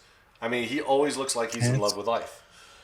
That's pretty true. I think smiling would be the wrong term all the time, because it's just a quiet it's a confidence. You know what I mean? Like it's someone who knows what they're doing when they have that just small little smirk almost. You know what I mean? At all times, because they're happy in what their mission is. And I'm jealous. Yeah. That's cool. It's cool to have your own thing. So how did this plan to start your company? You know, what were the first things you were trying to get off the ground? So initially, once the freelance work that I had left Strikeforce for had started to dry up very quickly, as freelance does, I had already been planning Strikeforce South. That was when I left Strikeforce. I thought, there's nothing like this in places that I like to go, like, Northeast Pennsylvania. So I tried to plan, a whole facility. Turns out that's pretty expensive, hard to get money for. Yeah. Well, I mean, facilities, are a lot more difficult than an outdoor field. Yeah, because you got to do it every week. Well, no, it's not. I'm talking about just the overhead prior to you opening the doors, because you have to get permits. It's got to pass fire code. And typically the places that you find that are perfect for indoor arena play, it's closed for a reason. It's been closed for a while. Like asbestos, or they don't have working fire extinguishers. Landowner does not want to put the money in to make it EPA arena compliant or whatever. Ready. Yeah. So people that want to make an arena, they're going to rent the property. They have to put all that money into the building that they don't own. And then what's to say that owner of that building, after he sees you run a successful business for 12 months and put all this money into it, and your lease comes up, what if he goes, well, all I got to do is hire your marshals or refs or whatever. You know what I mean? And like, wrong. No, and I'm not, and I don't mean to talk bad about, but that's a fear. You can put $100,000 in a facility. And then next thing you know, the dude's like, yeah, you're no longer holding the lease, and now I'm going to open Bob's Airsoft Park. You know what I mean? Like, that's scary. Yeah. So indoor place was a no-go. Where'd you go from there? Well, I had a whole big plan. It was, store, field, indoor and outdoor field. And then I had a media plan. And then I had this plan of going around doing events at other local fields to just, promote airsoft, other paintball fields, promote airsoft there, and then, ideally promote my brand, get people to come to my place. Turns out that was the only one that I could start. I happen to know a lot about it. I had already done it inadvertently several times. Like I had already, run games for other local fields because, I've been around a while. Hey, a plan, even though it's in reverse, you're still sticking to the plan. Doesn't matter what order you're going in, brother. I'm telling you. Are you talking about that? You're suggesting that someone should just invent the plan as they go and then claim No. victory at the end? No, he laid out the plan. Like he had this for vision years. of store, arena, field, and then event company. But he was analyzing his surroundings, and he decided, you know what? He's going to go on the other end with events and start down there because that he knows how to play. It's like skiing down the hill, and then you think you're going to take the left route, but then there's some trees there, and you just kind of find your easy path through. Like, like kind of just ride the river current, you know what I mean? Well, with the snowboard, it was bouncing for me. That was my path through. I am not good at downhill sports. Steve Tom actually says SF Strikeforce South is cool, but I like the feel of Strikeforce more. To be honest, Strikeforce South is just plain wood ball and kind of boring. Needs paint and structures that look the part like church, bank, home. Now that brings up an interesting topic, because there seems to be the standard airsoft paintball field kit. Like there's 3 or 4 models that you've been seeing for a while. Like the spools. Well, I'm only responsible for the first one that they had there. Yeah. So here's the question. Blame Glenn for the rest. Do you actually need the traditional structures? Or can you work with the natural terrain and make stick bunkers and all that other stuff? Can you make it doable with outdoor ball without the structures? I think there's so much different. Every field's different because it's what was available at the time. Yeah. I think that. There he is. Right. Okay, he's back. He didn't move around for long. That was close. All we saw was Ghostdog. Joe became a ghost. Ooh. So I mean, I've seen everything from like those big construction spools to boats. Like actually, not boats just sitting on the ground, but like boat hinge, like back end buried 5 feet into the ground. I've seen cars. I've seen pallets and 55-gallon plastic drums are probably the most common. Those are required. It's you're not. It's not told. I'm letting out the secret right now, but every time you start a field, it's in your contract. Well, and a lot of folks when they want to make an arena, and everybody always has the best intentions, and some people get it mostly right, but it's hard to maximize here, because what's hard is, so say if you got the blueprint of the building of the floor, and you're looking down on it, and you can CAD it out where you're gonna put the walls and the buildings and the structures, but then once you actually start building it, you realize, oh, this corner sucks. This has an angle all the way across here that no one can see into, but I can see everything out of. This is. So I think arenas are a really big challenge. While outdoor, it's literally you have so much space, you just we're just going to move all that, pull it on the tractor, and we're just going to move it over there. Well, I mean, so are banks and churches and whatnot required for outdoor play, or can you get away without it? That was my original question. You can't have a church and outdoor play unless you have a second floor. That's my personal. Is that the rules? You got to have a steeple that you unless you have that tower. Yes. You have to have a. Unless you could have a left-handed sniper in your tower. Yes. But wouldn't you need a third? Wouldn't the steeple be the third story, because that's the bell tower, and you have upper at like Wonder Woman? I didn't actually see the whole movie. Oh my god! I just saw the part where they were running across the field, and I was like, if she's a superhero, why does she need these 4 misfits to go stop the Nazis? Shouldn't she just bulletproof her way in and finish the job? I think the 4 misfits followed her along because she was just so kooky dukes to them that they just wanted to see what that was. They didn't want her to get hurt. Okay. Not realizing who she was. Okay, I can see that. So, happens to us all. So you decide to start on the other end, build and promote an event company. What did you start with? I mean, did you start with a game design, a staff, a location? Honestly, I already had a lot of events written. It was just I liked to write in my free time, so it just kind of worked out. Staff, I'm gonna use that term loosely because that implies that everyone gets paid. Usually, it's just beers hidden on the field. Now I'm able to actually cover some stuff. Doing better now, but when we started out, it was a lot of volunteers. I appreciate all of them to no end. It's insane. And I'm sure you had. I mean, Alex was already alluding to you having a lot of friends to support you and back you up, which says a lot about who you are, as a person. So you had all these games ready. What were some of the early challenges of finding a venue to put on your event?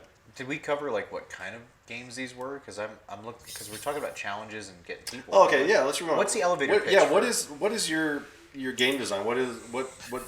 How do you run a game? As far as what people can expect? So I've largely up until recently done single day games. They're not I mean, I guess they're Milsim style, but I largely base a lot of them off of video games. You know, where in like a video game, you go somewhere, you meet someone, they give you something to do.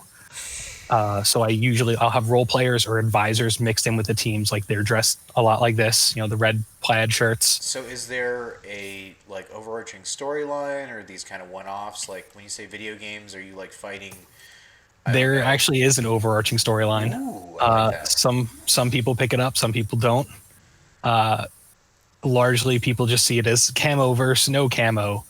Okay. But there is a overarching storyline. So is this like the evil corporation is the camo guys, or the government oppressors, and then the non-camo guys are your trusty rebels, or am I way off the mark here? So for this game coming up, that's sort of what it is. Crimson Skies, the game I have coming on Sunday, has been going on longer than I've had the company. Oh, very cool. I just took it over and kind of put a little I think you froze. an introductory. Oh, can you still hear me though? Yeah, we got your back. You got your back. All right, that's fine. I'm not doing anything too interesting. So just keep talking. It's largely like an introductory airsoft game because it still has, you know, traditional field rules. You know, it's still the regular field limits, but there are extra objectives out there. There are extra staff hidden with the teams. You know, I know who's going to be on what team largely. I still do have some of the role players that are going to be out there. So what is winning? Is it collecting points? Is it, you know, collecting This game, items? I'm trying out a new score system. How's that work? It's an RFID tag score system. It automatically keeps track. It automatically flips the flag once you tag it. So would you just wave your phone at something or take a picture of a QR code? How's that work? There's 3 keys. Each team has 3 keys. One key destroys the flag. One key preps it, and then the leader, their key is the one that actually flips it. So it's each of the 5 flags is a 3-stage process. So Once you flip it, people, do these keys stay with a certain person? Or yes, those keys are staying with certain people because there's only 3 of them. And if you lose one, those guys have to reprogram everything. So you got to move. I don't want to do that to them. They're good guys. Super VIP escort in a lot and of ways. I'm assuming not a single person can carry all 3 keys. Correct. That's why, again, it's going to be my people carrying them. You know, my friends that I know. No, I mean that makes sense. I mean, you know, even though airsoft is supposed to be a game of calling your own hits and on your honor, I mean, there are some, you know, people like to win and they'll walk that gray line to do whatever it takes to win. Well, I was actually going to go before that I'm familiar. with the can't carry, but having So I really like the idea of having to move people to stuff, because when it comes down to it, big games should be a field problem, and I use that term not as like, you know, just saying it should simulate what it was like going to the field in the Army. It should be a series of puzzles that you have to work towards. The big game is a puzzle for the faction leader. That's the payoff for doing all the roster and, you know, manning the radios and all that other crap. And then for your individual player, they're almost never going to see the big game and what their effort's doing. But if they're doing small, very visible objectives, then you don't have to have the big game win. You can just have, you know what I mean? You can have those Yeah, and a Ghostdog Ghostdog game, that's, you know what I mean? I'd like to think that's the key element there. It's I mean, I try and give something for everyone to do, because I've gone to plenty of big games personally where I kind of made my own objectives. You know, I kind of said, you know what, this building seems important looking at the map, and our guys keep getting hammered because we don't have it. So me and my friends would just go charge headlong into BB Wars. Or, I mean, like, and kind of my favorite thing to do when now it's really nice. I get to kind of wander around big games and kind of see what's going on. I'm not locked into like a very narrow worldview. And it's always great to see that, like, without fail, every game there will be some event during the like a big 2-day weekend where you have 2 sides that just take turns rushing a building, like Antietam style. Like, you know, like one side will rush and take the building and build up enough people, and they'll hold it for about 20 minutes, and the other side will rush them with, you know, lots of automatic fire and grenades and smoke and whatnot and screaming. And then, of course, the accusations of you didn't call your hit inside that window, even though I can't see anything in there, and I'm just assuming because I shot 10 BBs in there, you're hit. You know, the usual like midday stalemate that happens.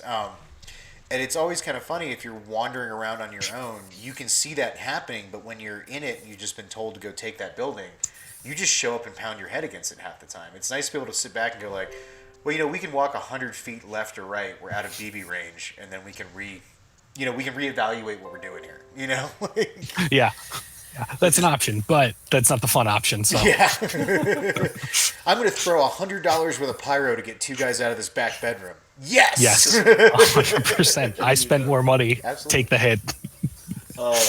So where was the first location that you ended up hosting an event? The first location, I'm going to call it my home field. It's going to be Cousins Calverton. It's Cousins where I'm having Calverton? this game. Where's that at? This weekend. That is exit 71 on Long Island. Whoa. Did you just exit us there? Yeah. You're not from Jersey. You're from Long Island. So, you can't be like, what exit's near? It's like, the one near the mall. Which one? The one with the chemical plant. Which one? That doesn't work for anybody else. You got to give towns maybe a GPS coordinate or so. Maybe some long and lat. It's no, it's out there. It is. It's not the end, but it feels like it if you're coming from anywhere else. So if you smell salt water, you've gone too far. You're close. Okay. Yeah. So how big is Cousins? I'm actually not sure their total space. I know we'll be using about 30 acres. That's a good amount of space, I would say. That's only just a section of the area, right? Yeah, because that's still leaving a large section for the local paintball play. I think they'll still have the speedball going. They also have disc golf that might be going as well. And then there's sections that they have that they only use just for the survival races. So there's the game I did there in August. We used everything after a certain time. Yes. They have frisbee golf and airsoft and paintball at the same location. Yes. Are you thinking what I'm thinking? Airsoft, frisbee golf, with goalies. You can shoot the guy's frisbee down. No? No, you don't like? Oh, come on. He likes it. I mean... Okay, I work with my co-host is Tim the Toolman Taylor. He just thinks more power, offense and make defense the game all at better. the same time. Well, it's like skeet shooting with frisbee golf and airsoft all in one. Yes. You're with me, right, Joe? You're with me on this one? I would actually try that at least once. Yes! See? There's an audience there. I'm not gonna knock it yet. I haven't tried it. I've already sold 1 ticket. I need a partner out there. Let me know. So was it a one-day event? This one, yes, it's a 1-day event. It's just regular operating hours. Last time I did an event there, I kept them all late and came back again early the next day. Okay, so a one-day scenario-driven event. Yep. What were some of the things that you got out of, whether good or bad, from running your first event? My first event, it was cold, wet, and raining. So everyone that was there wanted to be there. It was a totally different experience. And the staff at the time were all role players. Everyone really inhabited it. So when you say role players, what do you expect out of your role players? Do you want the full actor immersive experience where they will wrestle you if you try to take their hat? Or are you just looking for an NPC who repeats the same line over and over again? So I try to avoid the NPC that repeats the same line over and over again. There are small scripts for each person. There's if this then that scenarios. Oh, really? So it's choose your own adventure books from back in the day? Yes. That's cool. Very largely. The first event was all in. I wrote a lot for each person, and each person really went into it. My friend Mike to this day is still the oil baron. I'm kind of picturing you sitting around with a couple of cocktails and your friends in your apartment at night and coming up with really in-depth backstories for David the banker. He's having trouble with his wife because she's cheating on him with the guy who runs the general store, and one of his kids has lupus, so he's dealing with that problem. So use this in your character. My friends are joke. They do that on their own. Okay. Okay. That's They awesome. come that prepared. It's actually absolutely insane to people that aren't that familiar with it, because all these people have been playing with me since 2003, 2004. And they're just looking to recreate the experience that we had when we were younger. So they really get into it, and we're all really competitive.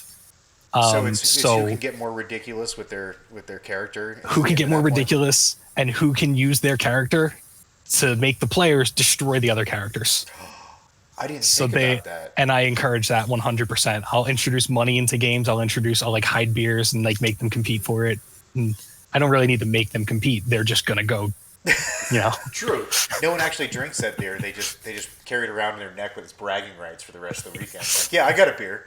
No, you didn't. Yeah, I wish that was the case. That'd be easier. But No, I'm really digging this concept of, okay, he doesn't have in-game admin. I mean, he basically has his, because in-game admin are just people that are there playing pew-pew that if they happen to see a rule violation, they're supposed to come out of game mode and address it. This is more of, you've put in place control measures, through the use of role players to help. Because it's interesting, because what if your faction leader doesn't turn out like it should? Yeah. You have nothing in place to get them going where they need to do, other than, okay, I got to find another leader to replace them. But you've got these embedded role players that are actually helping drive the game, the story. This is very LARPing. And I'll be honest, while we're at it, I guess I'll let more secrets spill. Ooh. It doesn't actually matter who the commander is of each team. Really? Because I generally have an advisor. It'll be someone either openly an advisor, like in a shirt like this, or it'll be someone that's just kind of dressed the part for the team, that has all the objectives already, that already knows what I'm gonna do next, or I have private contact with.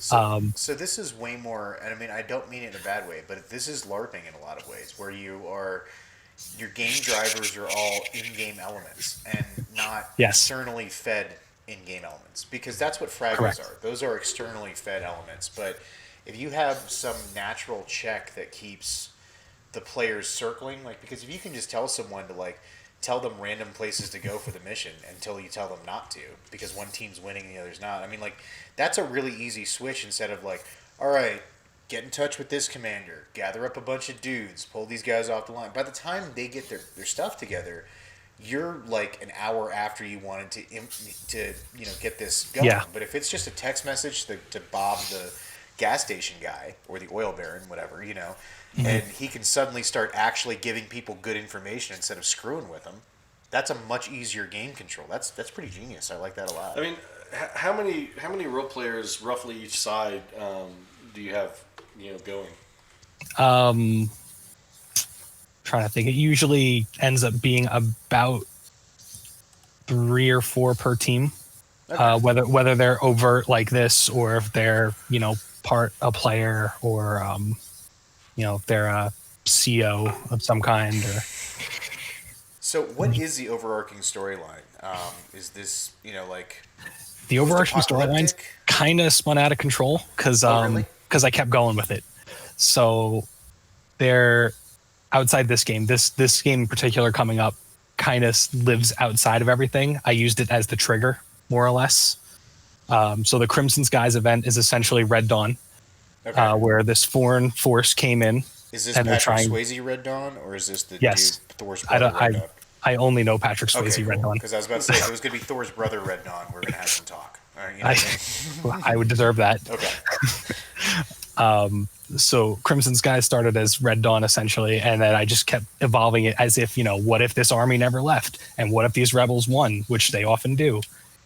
So the army is now the rebels? Is that how that works? Or they're both living outside the law, as I have it written right now. Oh, okay. It's a conflict that's if you ever played, I think it was Far Cry 4 or 5, the one that takes place in that valley where it's isolated. You're talking about this one in whole Montana, not because I think 4 was the one with that was in Indonesia, or no, that was the one Montana in the one. Yeah, 4 was the one in the mountains. Yeah, the one it was supposed to be like Nepal, but not. Yeah, okay. So no. 5 Yeah, was 5. One in Montana, where it does exist in the real world, but it's in a place that no one really cares. It's I kind of play at the fact that winning means you're not in the media a lot. Oh, so it's not just about accomplishing goals, but it's about accomplishing goals the right way. Yes, it's the way it's written. A lot of the times, if you read the whole scenario, it ends up being the last line is something along the lines of, are you going to be the hero of this group, or are you going to get caught on the world stage? Things like that. Because I'm kind of picturing like not Metal Gear Solid, but any other game that has a stealth option, or like Hitman, where it's like, you should probably accomplish this stealthy, but if you want to murder everybody in the building, feel free to do that too and burn the place down. Like these are always your options. Do what you want with it. I like that idea of, we're suggesting this, but if you just want to act like a gorilla in a china shop, feel free to do that too. That is very largely what it is. Because every game after that, I had the rebels break off. They formed this faction called Nira. So they're now the camouflage team because they're prepping. They're actually this is the group that's ready to fight. But they're getting forced out by a corporate army, which is they're flat colors. They're very police state like. Which also there's another faction that actually got obliterated in one game, and I completely wrote them out afterwards. It was very much a Blue Dawn is what they were called. Wow. It was supposed to take place like Far Cry 5, but they got wiped out real hard. So I just have them in there as like a secret thing. And then the red shirts are all GRI, the Global Response Industries. They're a logistics company that lives among them. They're like Halliburton, like war profiteers that are but not, I mean, don't tell everyone it's Halliburton, but yeah, their job is to it's to direct traffic or direct logistics for both sides in such a way that they're not going to damage the land that they're fighting over, because GRI is looking to use that land for something that I'm not going to tell you guys yet because we're not up to that. But okay, but what I really like is he actually burned off a faction because they got wiped out. I mean, that was at Zulu. Yeah, there is not very many event hosts that I can look at that have actually done that. They literally keep holding on to the same factions forever. Well, I like the creativity that I keep hearing here, which is like, I'm waiting for the next step of when the Nazi zombies from Mars will come, and that's how they're getting the new faction involved. Because like, I like the idea of just how creative can we get with this, because like I'm hearing like you had the invaders come and they were the Kami guys, and then you had the pithy rebels in their like mountain gear. And now the war is over because the rebels won, and so the invaders are now disarming and becoming normal people because for whatever reason they're stuck in America and they haven't been brought back. So now they're going to be in civilian clothes but might still have their government-issued weapons, which are still better. But you have the preppers who are now, you know what I mean? Like that continual cycle is really interesting. Customers that don't get or follow this story. I don't understand. This is great. Honestly, if they do, they just haven't brought it up. Like, people don't generally. There's one or two times I've been asked about it while running the games, but generally while running the games I'm really freaking busy, so I don't Well, and this is it's not just, it's a natural progression, because like, why would you have this perennial stalemate going between two sides for 15 years straight? Like, something's going to happen eventually. Right. No, it makes total sense. That's why we don't do World War I Sims. They're really boring. It's mostly just sitting in the mud. So, how many events has Ghostdog gotten under its belt since it started? I want to say 12, 11 or 12. I'm not 100% sure because I've done events that aren't necessarily mine. So I don't know exactly how to count it. You have enough like, hand there's in it times that you like still call it a Ghostdog joint? I would love to, but there's not enough people that would like enjoy that reference.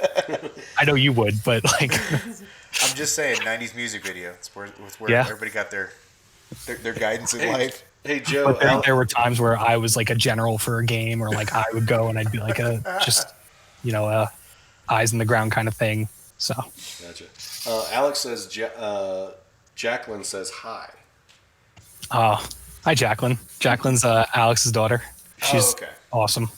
We got worried that your wife might be tearing through that sheet in a second. Jacqueline! Who's Jacqueline?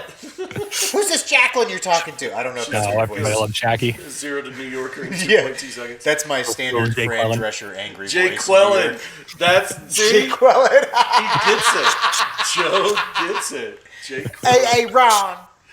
Oh my gosh. If I ever run into, what's his name? Is that Keenan? Is that Peel, or which one is that does the tall one?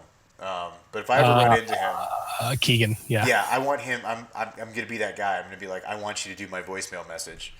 You know, you reached AA wrong. Like, please just do it for me. I don't care. I'm not leaving you alone. I'll get your car. I don't care. So, what's your goal as far as the number of events that you want to do in a year versus how many quality does it come out in reality that you do a year? Ideally, I try to stick to around 4 good ones in a year. If it comes up, like if someone says, "Hey, try this field," I'll do the planning, I'll do the logistics, and if it works out, it does. If it doesn't, unfortunate. But and going forward, I try to do more. I'm going to try and plan more events as 2-day events, or at least events that go into the night. The last one I did in August, it worked out really well. Everyone had a good time, as far as they told me. Here's a topic we don't get a whole lot. Yeah. Talk us through the night portion of games. How are you doing planning for that? Are you anticipating that everybody has night vision, or are you planning for? Are you planning for kids that are just running around with mags in their pockets? Yeah, pretty. Like, I mean, what is your, or a mix of both? Like, I mean, what's your mindset for that? Now, I'm not sure how much background I need to give you because I gave you the whole story, right? Like that's just how I think. So essentially, the way I structure most games, it shouldn't matter if you are a mags and pocket guy or a high speed night vision guy. You'll have something to do. You'll have a place to go, and you'll have a way to fight still, no matter what. Are you saying that like some objectives will be blacked out? Some objectives might have white light. Some objectives might have burning barrels, and so you kind of basically set the level of difficulty that people can go to in the night game? Is that how you do it, or is it something you don't really want to reveal? This last one, I probably won't do more games like this. Well, that's not true. It went over so well. I'm definitely going to do more of them. But it's a lot of back end. Liar. It was a lot of stress on my role players because I sent them all over the place. It was a lot of the guys. I had everyone just do the red shirt team. So they were going around and kind of leading both teams to where the next objective was going to be. Because as we were playing throughout the day, more and more of the field was opening up. And then as it got darker, I would send them out to go be Op 4. And then depending on the level of challenge or resistance they were meeting would depend on how they would fight back. So you're not... If there are people creeping up with night vision and they're like, oh, these guys are creeping, we're going to go hard. Or if they saw people, stumbling through the woods or like using flashlights, they're just going to keep their flashlights on so that way these guys have a shot. So, I mean, essentially you're putting a more hands-on control with the players at night by having a designated Op 4, so you don't have to worry about setting up the right situation. You just have people you trust that can modify the situation on hand. So what I'm noticing the trend here is this is a lot of built-in game control that doesn't seem very obvious. It's just invisible. It's invisible to the customer. Yeah, exactly. Which is, I mean, that's how you want it. I mean, even so much as the flannel for your admins. I mean, it's a red thing, but it's not like your, red T-shirt with your high vis vest. It's enough different. A red plate carrier. Do you want to know why? Do you want to know why it's red flannel? Why? There's a reason for everything. One team is always a camouflage pattern. Mm-hmm. It doesn't matter if it's digital or camo. You could just tell that there's splotches. The other team is always a solid color or civilian type wear. And then the third party, the GRI, is always red because it's easily identifiable. It's close to what a safety admin would wear.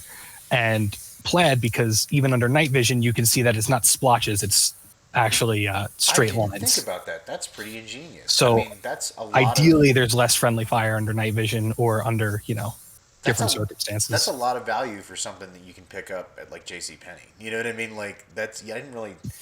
Dude, you put a lot of thought in this. I'm kind of humbled at this point. Like I thought I was a thinker, but Homeboy's been doing some brainstorming.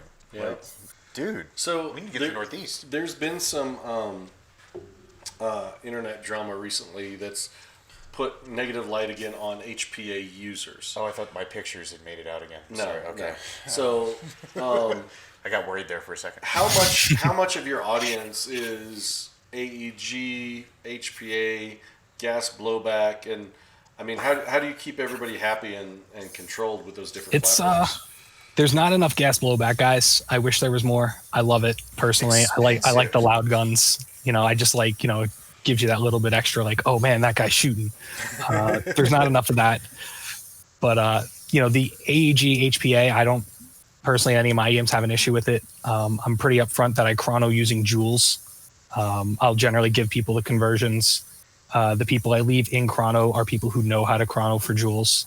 So are you is this a single shot game thing, or is this a full auto game, or is this full auto with machine guns? Like, how does that work? This game coming up February 9th is full auto allowed. Ooh. That is, it's very much like I said, it's still a Milsim game. There's still objectives, there's still things to do, there's still a lot going on, but it still has the rule set of your regular airsoft game, because I want this one to be the one that kind of introduces people. First one of the year, brings in the most people, so that way they can see like, oh, airsoft could be more than running back and forth in a small field. So how are you handling ammo restrictions, reloading in the field? Are those things people have to worry about, or those are not even on the radar? Not even on the radar. Go for it. So all you gotta do is show up, bring. You guys want to find a tower and sit there with 30 high caps? Yep. Have fun. You're not going to help your team at all, but have fun. So basically, any gun, as long as it's within the joules, any container for BBs attached to the gun, whether it's a hopper or a drum or a high cap or have a fun. shell cap. You said hopper. Yep. I did. Hey, someone might have a hopper. Actually, 878 has a hopper for their minigun. They turned a 50 cal ammo can into a hopper that just. Okay. That's a hopper. I know, but that's vehicle mounted. What if someone's going to do the roadblock thing maybe one day and just carry that around like that? What about lives? How do you guys do lives? I started implementing buddy heal. So if you have the tourniquet, anyone can heal anyone with a reusable tourniquet or Velcro. For this one, I'm going to allow the Velcro ace bandage. There's also a medic though who's going to have strips that he can heal however many people, however many times. Now, is the medic an admin or is he a player? Nope. I have a bag full of stuff, so you clearly know who the medic is. That's just going to be whoever is willing to, run around and get shot at a lot. Generally, whoever's gun breaks first. Yeah. Yeah. Which is funny because, like in my experience, when you're playing with a team, like people want to be the medic because it's like the hero thing to do. But like whenever you get like in quote unquote the randos groups, it's like, all right, who's going to be the medic? It's like, no, my hop broke, so I guess I'm doing it. It's always how it works out. I'm the dope medic. I'm the hero. Or my other friend Joe too. We were both medics at Irene. Ooh. Which Irene? Was best. Was it this past year? No. It was a while ago. It was in Illinois. I got excited because I thought maybe we secretly got to play together. Oh, so you played Irene at Muscatatuck? Yes. Bet you can't say that 5 times fast. No, not even try. Muscatatuck. Ooh, wait, that got dirty real quick. I'm not doing that. Muscatatuck was a pretty cool AO. To me, that was where you were talking about earlier, where it was, fight for that building. Yeah. I don't even know if that was actually an objective or not. We just saw one big building in the middle, and everyone kept fighting back and forth for it. Oh, that was cool. That was, yeah. Or do you ever notice there's like a 3-story on some AOs, and then like everybody just has to own the 3rd story? Like that's all they care about. Like even if you can't hit or see anything from the 3rd story, there will be someone who wants to play King of the Hill all weekend with that. At least one group from each side will decide that. Mm-hmm. Brandon has a very interesting question. Is there any pros, as in benefits, to running a support weapon since everyone can shoot full auto? Ooh. Well, generally, if you have an accurate support weapon, you're going to have a drum mag. So if it's built good, you don't have to let off that trigger. But what if I have my M4 style light machine gun with a drum mag? Is that allowed? Is that allowed? That is allowed. It's generally an M4 style gearbox isn't going to hold up to the same level of automatic fire unless it's really well built. Oh, my friend, I'm going to pick a fight with you right here, sir. No, did you hear what he said, though? He said the version 2 is not going to hold up to automatic fire as well as... No, and then you cut him off. I know, I was being an asshole. He said unless Are you from New York? It is built and upgraded to the 9s to be able to handle full auto for a long period of time. Okay. Yes. Yes, we were discussing the merits of sustained. I didn't want you to go down there. I didn't want you hanging out there. I was about to cause dramas. I was about to drive the chat wild, get some viral video moments here. I was going to fight the guest a little bit. Love it. I was gonna prove Love it. that I he could use more actually- haters in my life. He actually is in a green room. Like, it's gonna be funny to watch me run off camera and then onto his camera. People die. They think he's not actually here, but we flew him in this morning on the Vulcan jet. So Thanks, Gino. Troy from Stampede Airsoft's in the chat. Troy, Cool. I need you to get Shelly in here. I want to show her something. So get her in here. Did she see her promo yet? I don't know. Because she was very embarrassed by like wanting to do it. She looks great. She's very She humble, sounded great. and she doesn't give herself enough credit. She presents well. She looks Energy. good on camera. Energy. She has Oh that. my She gosh. it's cheeks for days when she's doing that stuff. Like, I know she gets embarrassed, but no, seriously, like the tops of her cheeks are like touching her eyebrows. She's smiling so hard in that promo. I think she did great, but you know, she's probably embarrassed for whatever reason. People are Probably even more so now that you're pointing it out. No. Oh no!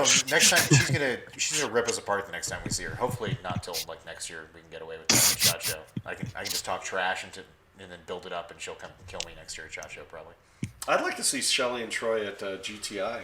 Are they gonna be up there for that? Do you think, or I mean, it's Georgia. It's just they're Port Richey, Florida, so they're like aren't they coming from like the Caribbean side, not the Atlantic side? correct, Okay. and they're probably more than 75% down the length of Florida. Like the long, Yes, not to be inappropriate, but you guys know what I meant. the Panhandle. The panel. I think we know what you're talking about. The Oh. interior We side always of know what we're Florida. talking about. Do we? Joe, you have a fan in the chat that Do I? wanted to just jump in and say hi to Joe all the way from Hong Kong. Well, Hong he's a Kong. celebrity. Mark. Oh, Mark, what's up? Mark from Red Wolf. I have to say, I actually got to meet Mark for the first time in person. I had a little fanboy. That too. was the SHOT first Show. time, wasn't it? I Yeah. totally fangirled out over Mark. I'm not even ashamed. That was a lot of fun. Is it just me, or does Red Wolf always find that guy with the Bond villain accent to be their media guy? Like, it started with Tim, and now Mark Mark's from Arkansas, dude. was He's actually getting have you watched some of his I'm videos? gonna drop more secrets in this video. Oh, yes. Yes, the Bond villain accent is part of it. Tell me I'm not wrong. Like, if you All watch turns around 100% and said, you need to be. Yeah, when he first started doing media, he sounded American, and now he's starting to sound a little Hong Kong British. Is it just me? No, I'm saying. I guess when you're Prove me there wrong. long enough, you Oh, you I start know. talking like the locals. Well, I mean, he's nativizing. I guess would that be the term, or institutionalizing? No, that's when you go to prison. I actually had to hook the office up because they've actually all of Hong Kong. They're completely sold out of ear loop masks. Oh, that's right. You sent me on the Yeah, so I medical supply mission. I sent them almost 200 masks. So they're good to go They're good to go. for 200 days, but after that, they're going to be exposed to. Yep. Hopefully they'll get some Yeah. relief supplies in that time. So when is your next? So your next event is this Sunday. This Sunday. Yeah, Yep. Sunday. At- We're cutting it close. Calverton. Yep. Cousins So Airsoft it's and at Calvin. Cousins. Okay. And then do you have any other? And what time does that start? That is, I believe they open the gates at 9. We're going to do the safety briefing at about 10:30. Everyone's going to take the field immediately after that. We want to have everyone playing by 10:45 or 11 o'clock. All right, so if anybody in the chat is going to his event, I want to report if you are on the field shooting BBs by 10:45. If not, we will call and chastise him. That would be Say naughty amazing. things about him on the inside. Oh, no, you do have my number. Oh, no. Yes, I do. Do you Please FaceTime me. Do you incorporate breaks or do you just go continuous until day's end? For this event, we're going to do a break. Oh, good call. Because we're allowing full auto and all sorts of things like that, we're going to put a break in the middle there. Cousins will be taking some pizza orders, so that way people will have time. Oh, that's good. So you get food on site. They don't have to worry about packing like Chef Boyardee and stuff like that. They can just I come mean, off. you can. I think you should. I mean, It's but a staple. pizza. But I mean, it's Long Island pizza though, so I don't know if I'd trust it. He's saying. I thought he was saying Chef Boyardee's a staple. Well, yeah, it is, but Yeah. he said they were taking pizza orders too. yeah, why not do both? Oh, Joe could make pizza. Kenny?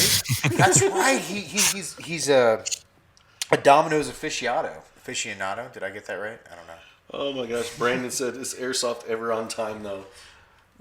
That's why I give time ranges. on Well, this one. here's the thing. My normal events, yes, they are. It's not the event host or the staff. It's the players that make it start. Like, You know, I don't know why event hosts haven't figured this out, but whatever time they want it to start, they should just tell people start it. like a half an hour before and then start it on time. No, they don't have to do that. You start it on time, and then word gets around like, bro, if you're not there on time, Yeah, you're gonna have stuck. to wait till 1 o'clock. You missed out on half a day of play or whatever. But the fact that you just keep pushing back and back and back, just because you don't want anybody to feel bad. I like what Lion Claws did at Guardian Center. Gates closed. Yeah, That was great. They had a gate. Greg Brothers just like, nope, you didn't wear here on time. The gate closed. closed. So they deployed. Yeah, we did that for August. They deployed everybody, and then literally, Greg was like just standing at the gate, like literally just looking at his watch, looking back at them that were late. And, I remember, and he didn't care. He was just like, it was great too. Made them wait. Because I remember I was almost late going through the gate because I was waiting on one of the Cerberus guys to grab something, and so I was standing with him, and we walk, and I remember he was saying, "Oh yeah, I heard they're going to close the gates." I'm like, "They're not closing the gates on people. This is Airsoft." And I hear this clang. I turn around, and there's Greg Brothers just standing there like this in front of a closed gate, and all these Airsofters making the poo-poo face on the other side. Oh, and he just did not give a crap, just standing there like, "I don't care. You guys are already paid. I already got your money." You know what I mean? Like, so do you do some of like the typical stereotypical things at airsoft events? Like, I'll just rattle off a few here, like safety brief, raffle. Full CLI Pro is always another one that's important. No. I meant like. Well, the that should be pretty elements. typical. Yeah. Insurance usually wants that to be typical. So No, I mean, yes, I do the safety brief. The orientation is pretty important. Just kind of, it's usually going over the rules and then the basic rules, like, keep your goggles on, don't climb things that looks like they shouldn't be climbed. The little things. Do you guys have like a unique like bonfire event or anything like that you guys do? I mean, I know some like Mud Crab does the grog ceremony. Who else does a big bonfire? Is there anything like that? Bad Blood EMR Event Park does a big bonfire. Yep. So is there anything that like special, unique you guys do after hours type deal? After hours? No. Okay. Generally, my goal is to make sure everyone feels dead by the time they leave there. Ooh, I like that answer. That's if there is an after hours, you've screwed up during the day? They are much more fit than I will ever be. Oh, okay. So the goal is to get the day in, leave it all in the field, and then go home? Oh, yeah. Okay. Is it only pre-reg, or do you allow walk-ons? We do allow walk-ons. It is extra with walk-ons. I always tell people pre-reg, please. Yeah. So you're gonna come late, then you gotta It's pay. like an extra like $10, $20 like Technically, the walk-on price is the real price. That's the price that we plan to charge for the game. The pre-reg price is just so that way I have a deposit so I can start investing in the props and things like that. Gotcha. Okay. Gotcha. So speaking of there's props, an incentive. What are we looking at for props here? Are we talking your standard box of concrete? I mean, you already mentioned RFID tags. So what are we doing for the props? Those are the big ones. There are other smaller props. Like, I will introduce some currency into this game. The whole Frago list was posted, and at first I was concerned about it. People were laughing because it said "do not post," but at the end of the day, like I said, with a lot of the way I run the games, it doesn't matter if you know what those Fragos are. You don't exactly know where they will be, or if they'll even been turned on when you are there. Like the guy could be just telling you to go sit in the river for the afternoon. Right. And honestly, I don't mind if everyone knows you need to go find this person at 11:30. You still need to find that person. So there's like the task doesn't change. You know what's going to happen. Not. You can't just follow the guy around all morning. Yeah, because normally, I mean, there are companies that will go and literally place everything for the entire day.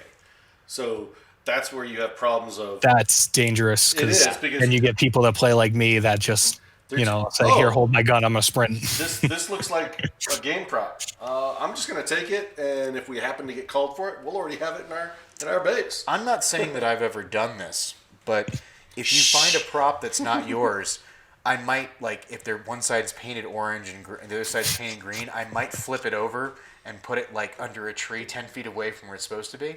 I'm not saying that like I would hide it.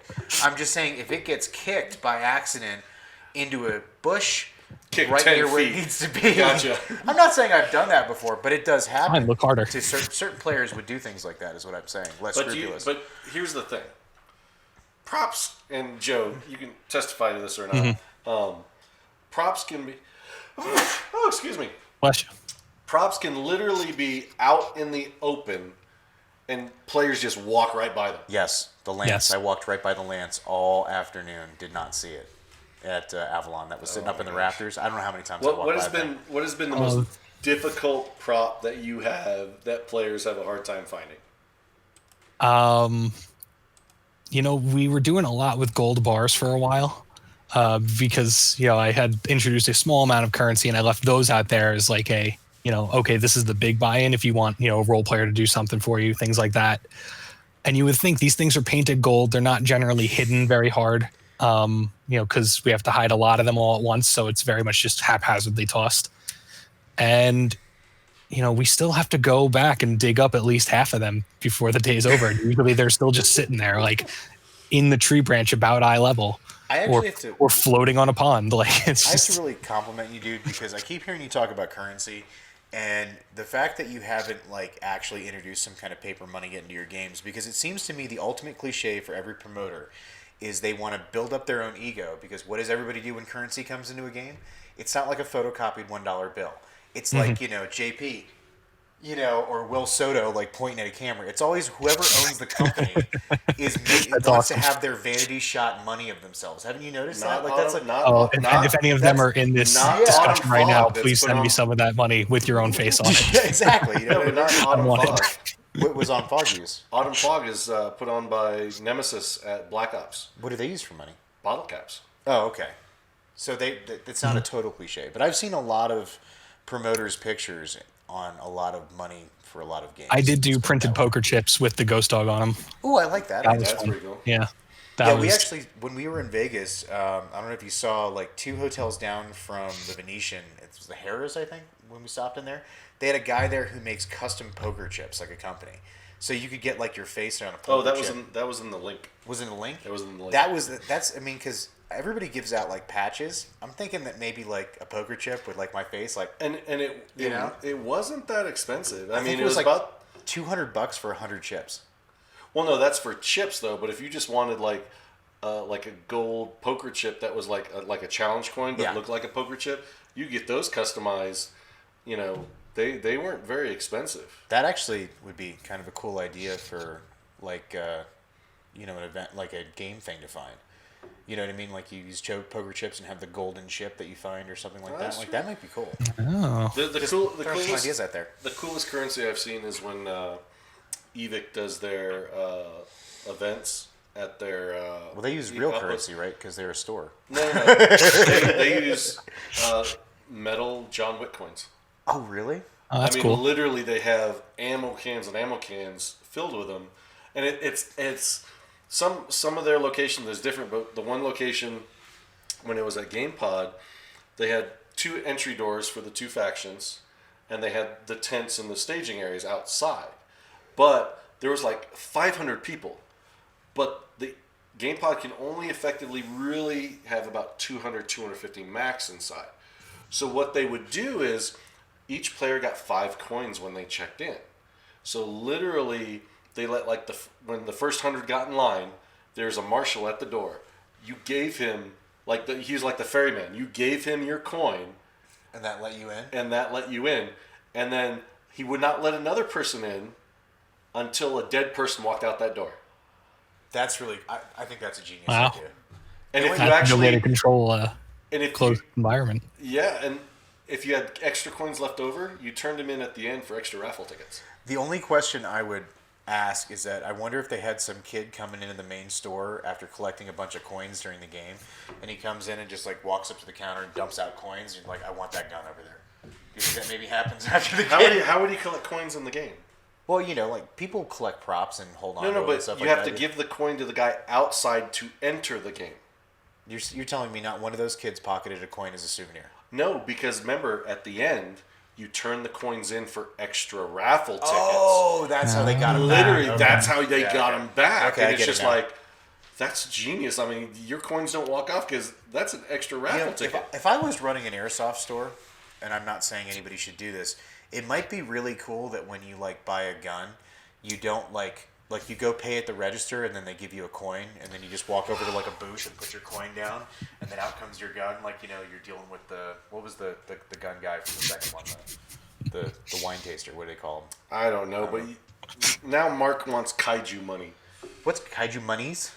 Yeah, I don't know, he wants but my that face sounds on like something money. I gotta make. There's speaking of which, aren't you doing a collaboration for the kaiju rifle? So like, what's the emblem for that going to be? Is that going to be a kaiju? Is That's that an gonna be NDA, dude. You talked about it last week. But now it's under NDA, Oh, is it? Okay. so it's advanced.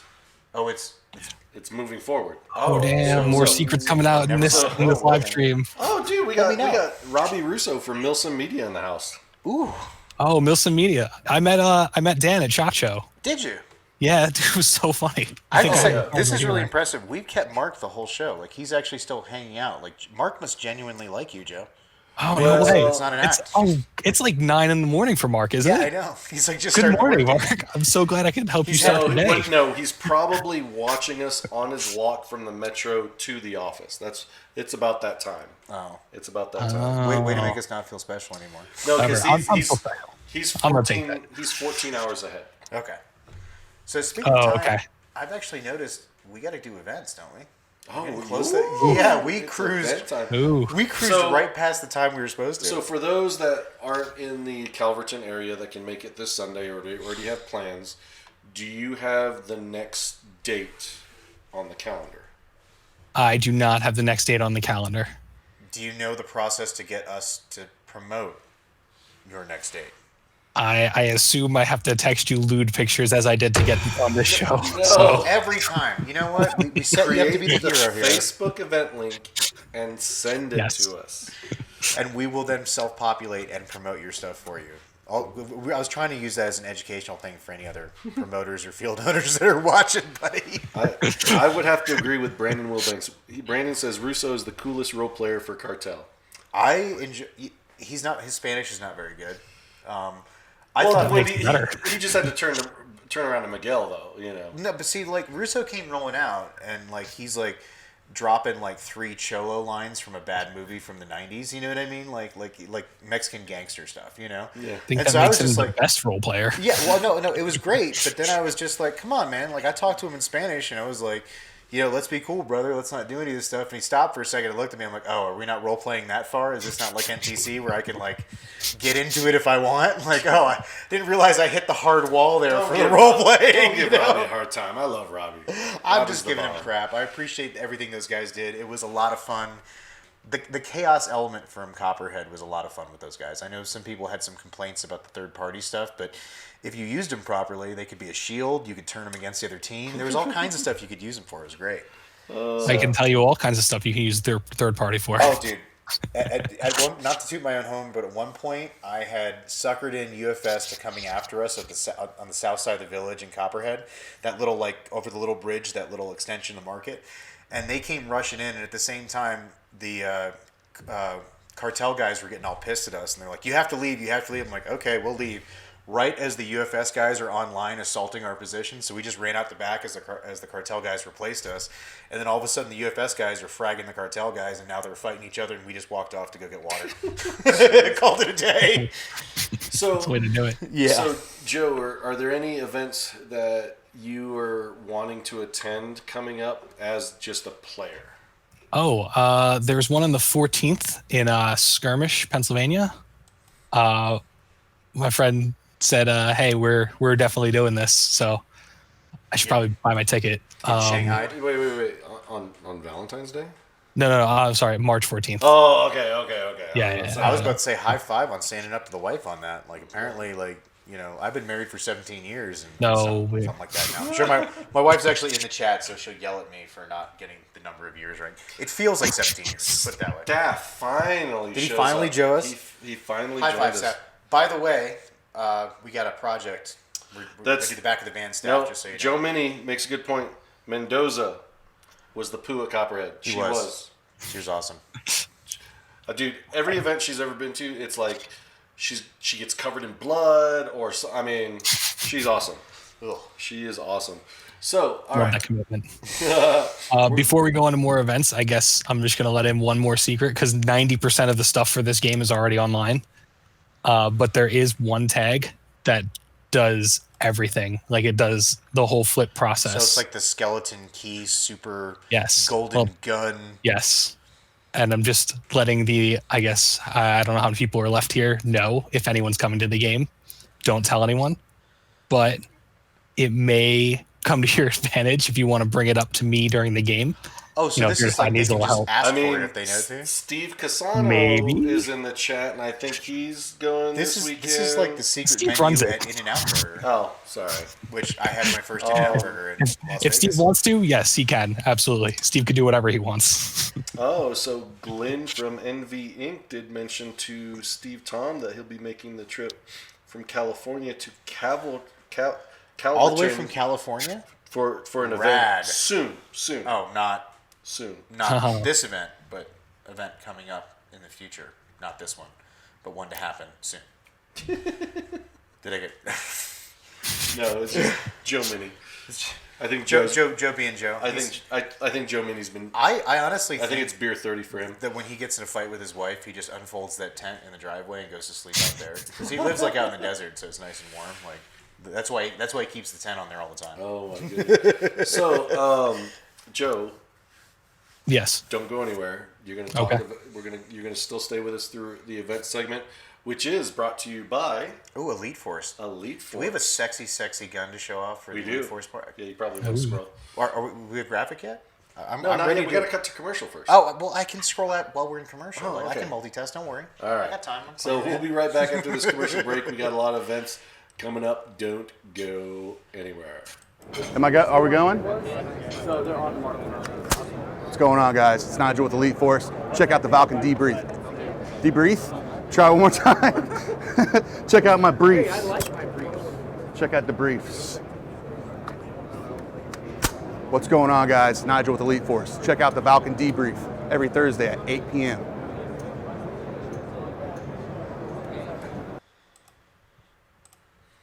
All right, we are back. The Valken Debrief Airsoft live show. It is episode number 114, and I just want to take a moment. Did you see that mustache in that promo right there? He didn't have a mustache. That's what I was saying. It's gone. How does he not have the mustache in the promo? But he has the Shot mustache. Show it was fake. What? Oh, It was I fake. got- It wasn't I real. got really excited by that. Wow. Are you saying that Nigel can't grow a mustache? Is that what you're trying to accuse him of? Correct. Drums, salt. You heard it here first. Throw in the shade. Nigel cannot grow facial hair. He cannot? I just let the cat out of the bag. Oh, everybody knows now. Any beard he has is fake. So you wanted to during the break you wanted to mention Otherworld Milsim. Yes, that's the event I'm going to on March 14th. Is that up at EMR or is that? That's at Skirmish, I believe, That's actually. a skirmish. So that's Otherworld Milsim is Paul Whitman from Doing Jackal awesome Tactical. stuff. Yep. Plus, it's fun to say Jackal Tactical. Just fun to say it. Oh, I know. So, alrighty. So Oh, dude, you got my graphic ready? That's sexy. Oh, look at that. Is it up yet? Is There it up it yet? is. Look Oh, at look that. at that. So, lovely new year, new sponsorship. Elite Force is sponsoring our event segment, and this week we are focusing on product feature is the HK416A5 AEG, shoots 370 390 FPS, and comes with fully licensed H&K trademarks. And I have to say, that free-floating, front end on there compared to the A1s where you had that kind of pointy nose, it's a harsh, sexy look, I think. I like that when you have the multi-tone gun going back from you have like the tans and the greens and then the faded dark earth. 50 Shades of Dark Earth. yeah, 50. I think that's a good look. I don't No, think, You know why it's like that, right? Why? So a lot of people don't realize in the airsoft industry or the tactical industry. So in soft goods, everything's based off of Pantones, Okay. which are coded colors, right? So you can get it to match. In hard goods, it's so hard to get colors to match. Like nobody's really put out a true Ranger Green airsoft gun. Just because they can't get it just right for Right, every or- component. Tan, you'll see different, like you said, 50 shades of tan. Like The gun will be one color. If it's got metal components, that's a different color. And then the mag, that's a different color of tan. It's very hard. Especially tan is a very hard thing to match in hard goods, especially in airsoft. So, I'm just going to say it makes it look operator. I think I like that answer better. Because multicolor stuff looks cooler and like your operator, right? No? Okay. We can go there. Yeah, so awesome VFC gearbox inside that. I've been running one in my LMG, one of those gearboxes in my LMG for almost 6 months now. Loving it to death. Super solid. I'm abusing the crap out of it. So, Joe, that's what he did. He took an Avalon gearbox and souped it up to run as an LMG. Yeah, and so I actually run that with a Crytek LMG upper because it's what fits. That way it looks the part. Yeah. But yeah, super solid gun, real great out of the box shooter. I mean, I'm enjoying the hell out of it. Hope you do too. So you ready to do events? Yep. Okay. All right, coming up, and feel free to hop in on any of these if you've been any of these places, Joe, and give us some, because I just make stuff up mostly. I haven't been most of these places. All right. New Dawn, coming up first is New Dawn 3 Academia Redux, February 22nd, Midwest region. Mere Tactical is going to be running this at Apollo High School in Burlington, Iowa. Hawk recommends this event. In fact, you might end up getting engaged while you're there. Yeah, so take your girlfriend. So take your girlfriend. I can't say every single name in that whole statement. Sounds awesome. Yes. Have you been to Burlington yet, or not yet, sir? I have not. How far north have you gone? Or I'm sorry, west. You are already north. Yeah, he's already. Yeah. How far west have you gone? I think Illinois might be the furthest, to play anyway. Is it Illinois or Illinois? I never know. The S is silent? Well, that's a great question. People's Republic of Illinois. The People's Republic? I mean, maybe Chicago. The rest of it's kind of redneck. I mean, right? No? Or is it all Dude, bad? I was there for a week and I paid like $120 in tolls. Ooh. No, Wow. thank you. Taxation without representation, sir. Anyway, moving along. So, yeah, it's in a high school. It's cool. I always joke because Hawk proposed to his wife there on the roof in the snow. Cool story. Always like to share that one. Coming up after that, we got Operation Bone Strike 4, February 21st to the 23rd. Third Coast is hosting this joint in Vicksburg. I'm excited. I will It's not. at the old hospital. It's at the old hospital. I will not be playing at this one. We'll be hanging out and doing. He's gonna be doing some media stuff. I'm gonna be spending my time at the booth. And actually, we are We'll really. both be at the booth. We're both. I thought you were doing more media. I am, but I mean, I can't be on the field for 10 hours filming. That's a long time. You're gonna miss all the important action shots. No, it's about they all give up at like 2 hours in and walk off. No, I'm just kidding. Throwing the gauntlet down. I'm just kidding. Is Sal already gone? Because I thought he'd come firing back after that one. Oh yeah, Lucky Branch is going. Ooh, See, Paul Whitman.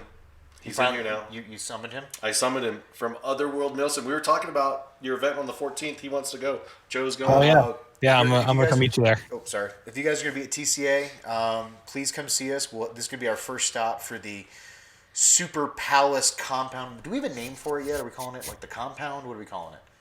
The giant extravaganza we're setting up. We should take a poll and ask people. Did we do a poll yet today?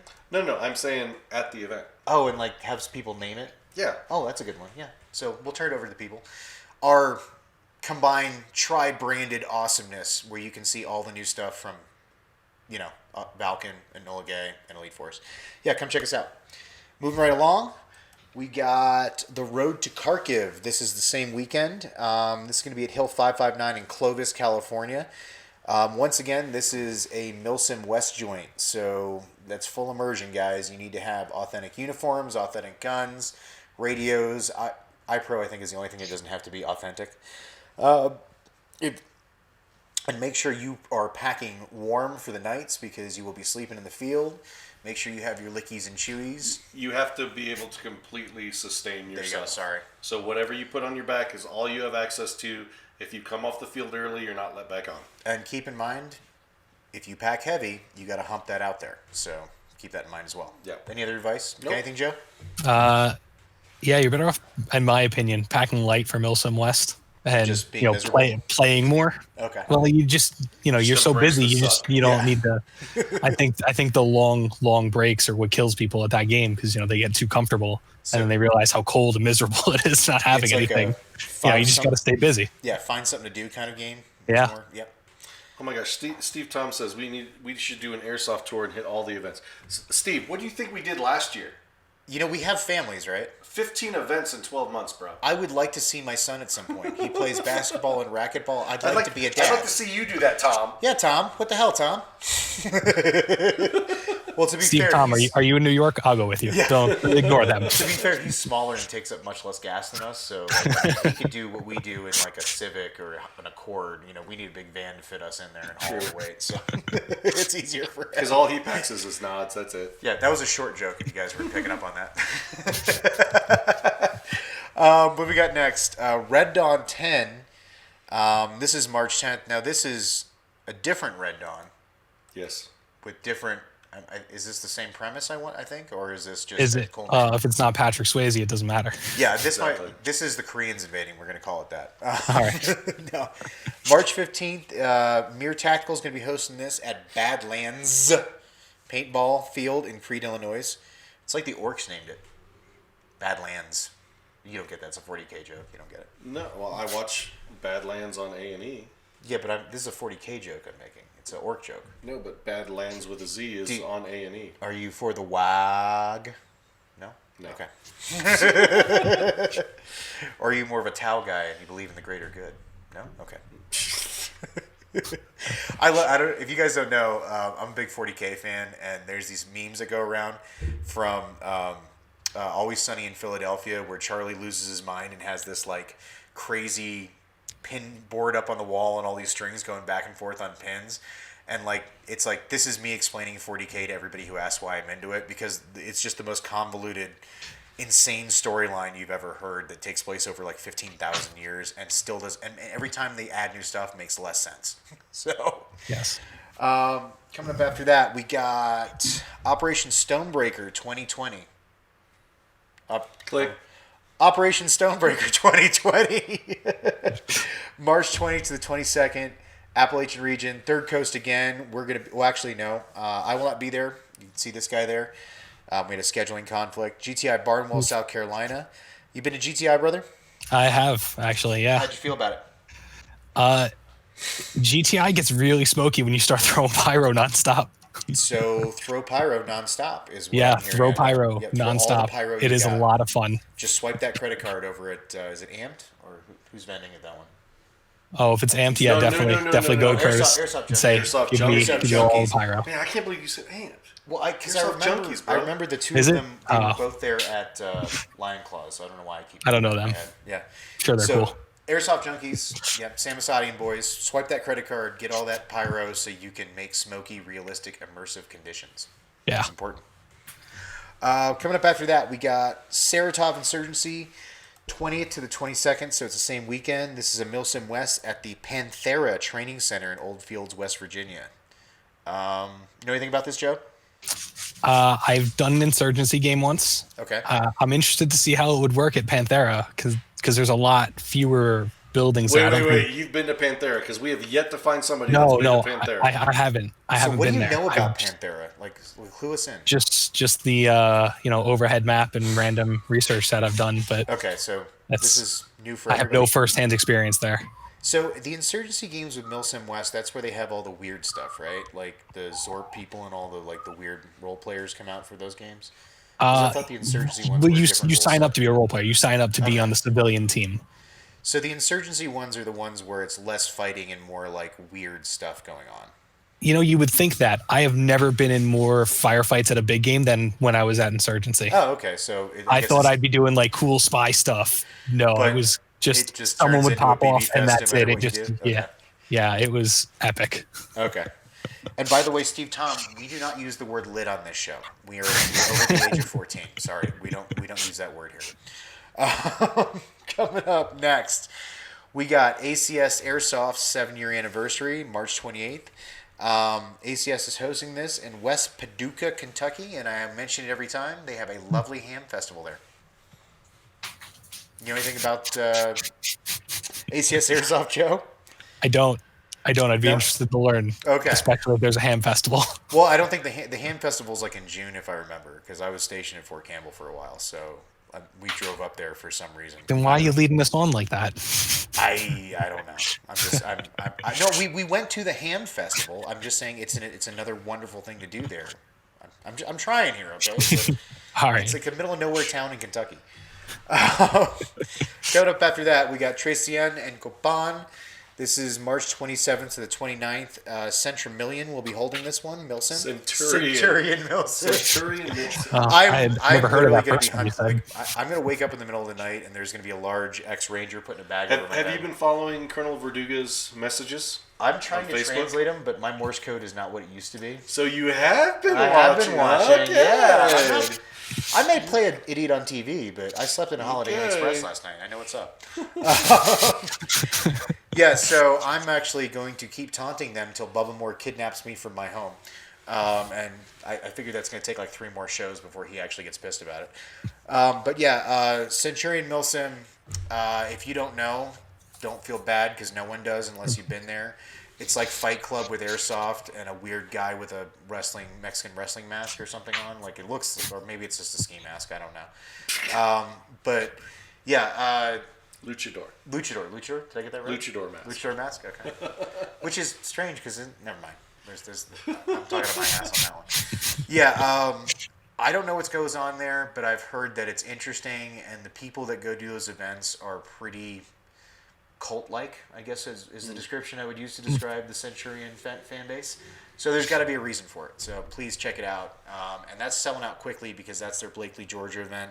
That's their home. So make sure you get on that. Coming up next, we got Operation Castle, same weekend. Lion Claws is running this at a prison in Carson City, Nevada. Talked a bunch about this. 3 factions: cartel, prisoners, guards. Sounds like it's going to be some chaos. Yep. Hell in a cell. You know what I'm saying? You know anything about this, Joe? I don't. Wait, are you talking about Lion Claws or Hell in a Cell? No, Lion Claws. I mean, if this was... Are you a wrestling fan? Are you? It has been some years. I actually, I was the same way, and then this guy to my left right here dragged me up to Raw at the Pepsi Center, and it was quite the show. When you can appreciate... I appreciate production value. So yeah, not only from the entertainment level, like of just experiencing it, but like just what it takes to put the whole thing on. Because when you see this like set that they put together, it's like 4 stories of black walls that they assemble overnight. It's incredible, and it's worth it just to see all of that. If nothing else, there's some really funny signs that don't make it on TV. And I didn't tell him about the pyro beforehand. Oh yeah, that was a. Sergeant Seltz came out for a little bit and had to calm down for a couple minutes. Anyway, coming up next. Oh, Joe Minnie is apparently super stoked because Lion Claw is going to the prison. I think because Joe's finally going to go to the prison on his terms, so that's why he's excited about that. Yep. Okay. He's not being forced there. He can go on a road trip to prison. Coming up next, we got Operation Southern Watch, the 4th to the 5th. Mere Tactical's holding this at the Hendry Correctional Institute at Immokalee. I hope I get that right. Immokalee, Florida. Yep. Another jail event, except I feel this one's going to be much sweatier. It's in Central Florida, so it's going to be a little moist. Well, like Operation Castle with Lion Claws, that's literally like a very tight facility. Yeah. How's this one? This one is like open. Oh, so this is like Cool Hand Luke style prison. Yeah. Like houses and fields and not that big. But just not like a city jail. It's not it's more like a compound. Like imagine a military compound that has a high security prison in its walls. Oh, okay. So it's okay. I get you now. Yeah, I get now with that. But still, I maintain it's going to be sweatier because it's Florida. Oh yeah, Florida's always sweaty. Very humid. Yeah. So, little top tip: not talcum powder, but cornstarch. Cornstarch. Yeah. Cornstarch, it's genius. It cools you down too. Talcum powder just absorbs the sweat down there. Cornstarch will actually cool down your gentleman's garden. We'll call it. The more you know. Yeah. Coming up after that, Southern Front 2. Southern Region, American Milsims hosting this, D14. This is their opening event of the year, right? Yes. Yep, Southern Front 2. D14, real challenging fields, got the creek in the middle. Southern Front last year, everybody, I heard good reviews from everybody. I don't know if anybody heard anything negative because it's just fun. We call this a bridge event. It's kind of like halfway between a milsim and a daily skirmish. They bring in some of the leadership from the national games and some of the players to help kind of usher people through. Real fun time. You been to one of these yet, Joe? I have not, but I hear they have one coming up in my neighborhood practically. Nice. So are you planning on it? Because that's the Jersey one. That's Eastern Front, right? They're doing upstate New York, Zulu 24. I would suggest getting on that if I were you. Yeah, Zulu's great field, great Yes. guys run it. And And you can get some of that AMS love while you're up there. Coming up after that, Operation Fallen Kingdom. Same weekend as Southern Front, 3rd to the 5th. Wait, hold on. Or are we not up yet? I'm Uh-huh. going by what's on my list here. Oh, hold on. Booyah. Did There we we get Fallen Kingdom? Okay. Yeah, there we go. Northeast Region, Lion Claws, Fort Monmouth in Tinton Falls, New Jersey. From what I know, this is kind of like a battalion area, so like the admin areas on post. They're holding a game in. Should be super technical, a lot of hard to find away places. I know I always got lost in those pod barracks. What about you, man? Have you been down there yet? no, I have not gone down there yet. Dude, you are It's just really a a- disappointment for the The, Northeast. the timing just hasn't worked out. I don't think he likes to be in Jersey. Are you feeling that way? It's Better not let Big G hear about that. He's Jersey proud. Remember? No, he liked regular strike for. He didn't like going down to south. Ooh, That is- we're gonna call some drums here. ooh, Jersey there we boys go. are Found it. You found the rough. problem. I might have to contact those Cerberus boys and see if they're gonna, visit him a little bit and teach Oh, him. team leader Chris Rainey was talking to me today. How's he doing, by the way? He's doing good. Doing good. Always good to hear. Those are good people. All right, coming up next, we got Battle at the Depot, April 24th to the 26th. Okay, good. We're good there.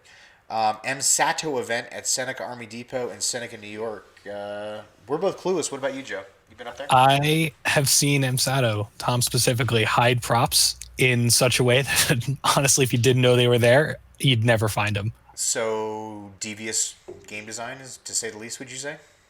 When it comes to like where he's going to put these props or like how hard he's going to make you look, yeah, definitely. Well, so you've done an MSATO game. Besides the props, what else is the general feeling up there? It's very much it's very opposite what I do. You're solving your own problems there. There's absolutely no holding your hand. There's no. It's very much you get thrown in the deep end of the pool and have to figure out how to swim. Okay. Yes. If you go with a bunch of guys that you are familiar with, you're going to have a good time. If you're going to go roll solo and think that you're going to be a lone ranger the whole Not so time, much. you are probably going to get your own ass handed to you a lot. Okay, so good MSATO to is know. definitely a challenge game. So bring your boys and plan ahead. Don't come incorrect. Don't be caught sleeping. There we go. Coming up after Depot, we got the second annual Veterans for Airsoft charity game, 24th to the 26th. Veterans for Airsoft is holding this. It's at the Sherwood Forest in LaPorte, Indiana. Please, if you can make it out there, even if you have other plans, make it to this game. It's a great charity. It's a great cause. Freddie Flux, who runs VFA, is doing all this stuff mostly out of his own pocket for a long time. I think he's living in that van at this point. Yeah. I mean, I haven't seen pictures from his home in months. So please come out and support them. They always do a really kick-ass raffle for these great donated wood flags. If you guys haven't seen them, they have beautiful burning and painted up and stuff. They always do a raffle for them. They're great. You know what the charity is for, right? No. I mean, are you talking VFA? I know VFA, but I was talking about... but what the game is all about.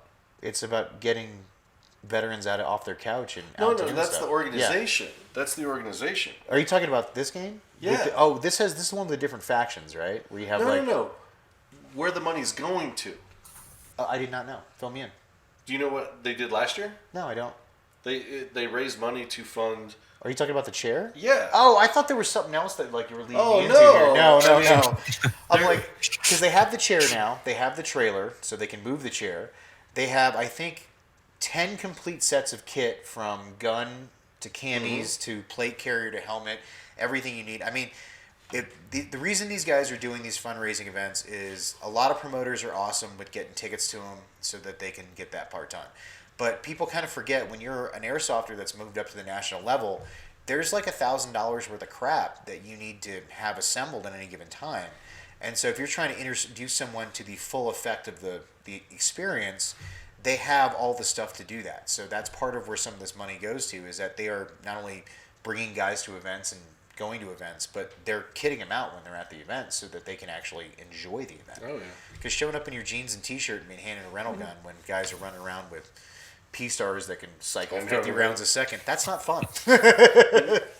It's a different game, yeah. Yeah. Joe, do you have like an analog watch? Well, it's a digital watch that is with an analog face. Do you hear that? Like, I can hear a clock ticking. Are you sure that's Clock maybe ticking? just you're finally having a stroke? Yeah, probably. Do you smell something weird? Like No. like what is it when you're having a stroke? You smell toast. Do you smell toast right now? Ooh, toast and Cados. That would be, I'm hungry though. Hold on. You who spent all this time making fun of millennials just proposed going home to have avocado toast. I just want to point that out. The most millennial thing you can do besides like calling your dog a fur baby. You're just as bad as millennials. No. Yep, you are. All right, last event. Anyway, VFA, please support them. If nothing else, go buy a patch from those guys. It goes to a great cause, and it grows the sport. And the more, who cares what they are we get in the sport, the better. Last event, Operation Hornet's Nest, June 6th to 7th, Midwest region, Missouri Airsoft Simulation Site event at the Old Airfield in Rantoul, Illinois. We will be there hanging out. This is a big boy MilSim event. I don't know if they've officially blown that title out. But we had Matt on the show 2 weeks ago. At SHOT Show, yeah. At SHOT Show 2 weeks Matt ago. Holler. And I want to remind everybody that dude gave away like 4 tickets. Just on, like, he was supposed to give away 1, and that turned into either 2 or 3 or 4 at some point. Because he kept running into people who already had tickets to his event. And the best part is this dude knew off the top of his head who was he's registered already as got a event. ticket. Yes, that guy's got a Wow. ticket. Yeah. And the event's not till June. Yeah, that's pretty impressive. So he threw a couple extra tickets in there, basically. And then even one guy, he said, just show up, you're my guest. Like, just schedule it and be there. I'll take care of you if you need kit, all that stuff. Oh, yeah. He did that for our 15-year-old. Ethan Vaughn. Ethan Vaughn, Yeah, yeah. so please go support that kind of promoter. It's their first big event. Please reward them for that. I mean, just like you would Joe here. So I just always want to give props to it. That was a really fun show. So, Joe, do you want to give away some tickets before we're... I do not have that authority. No, don't worry about it. Joe, thank you so much for taking your time out this evening to be with us. Jesse Gracia from Gorilla Airsoft Podcast says he commends you for being able to smile. You must be so happy to be here that you smiled through the entire show. I So feel a you Gorilla impressed interview him. coming on next. They might snag him up. He might just do the whole tour. Yeah.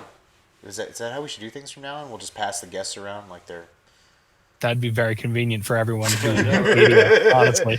Okay, so So- you're going to be on the debrief this week. You'll be on Gorilla next week, and then ASAP after that. So we'll see you on those So- shows. ASAP's going on right now. Are they going on right now? We took into their time a little bit. Yeah, we overlapped a little bit. ASAP podcast. And then Friday, a special Friday episode from a Gorilla Airsoft podcast. Get in early because I don't trust them going past a half an hour on Friday. So all the good stuff's going to be right in that first 15 minutes. Yes. Also, I got to get our sponsorship in the mail to Gorilla so we can officially be a sponsor of Gorilla Airsoft. They said a bottle of whiskey is all it takes to sponsor the show. So, Oh, that's right. yeah. Then. Yeah, I mean, so if they said if you send them booze, you get to be a sponsor of at least that episode. I'm taking them up on it because Nice. and you get to watch them get drunk, so it's fun.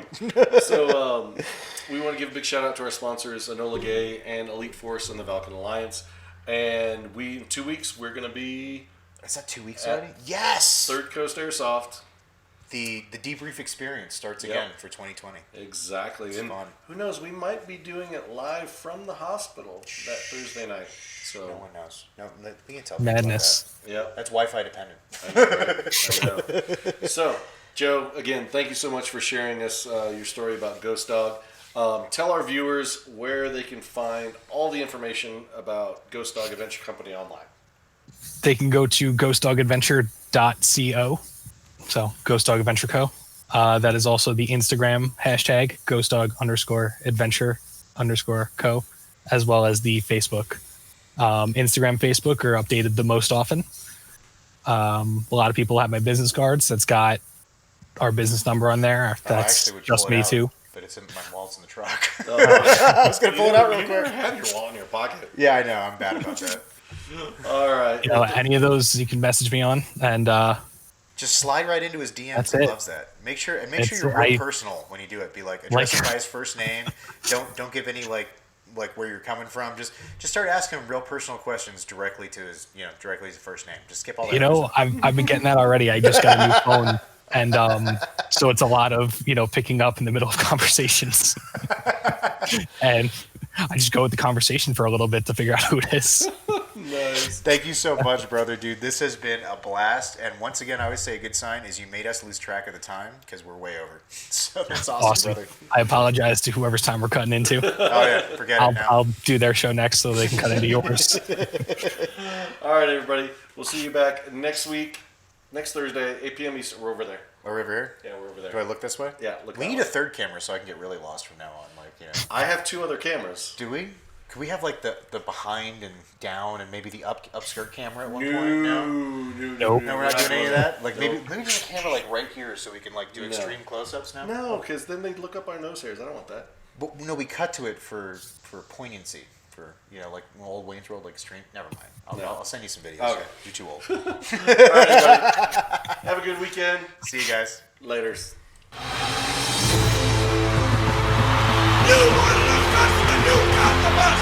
But there's only one guaranteed way you can have peace, and you can have it in the next second. Surrender. I didn't think you had it in you. I'm your huckleberry. We will not go quietly into the night. It is your killer instinct which must be harnessed if you expect to survive in combat. You want answers? I think I'm entitled. You want answers? I want the truth. You can't handle the truth. It's about how hard you can get hit and keep moving forward. They will be met with fire and fury like the world has never seen. Remember this day, man, or it will be yours for all time. What keeps you awake at night? Nothing. I keep other people awake at night.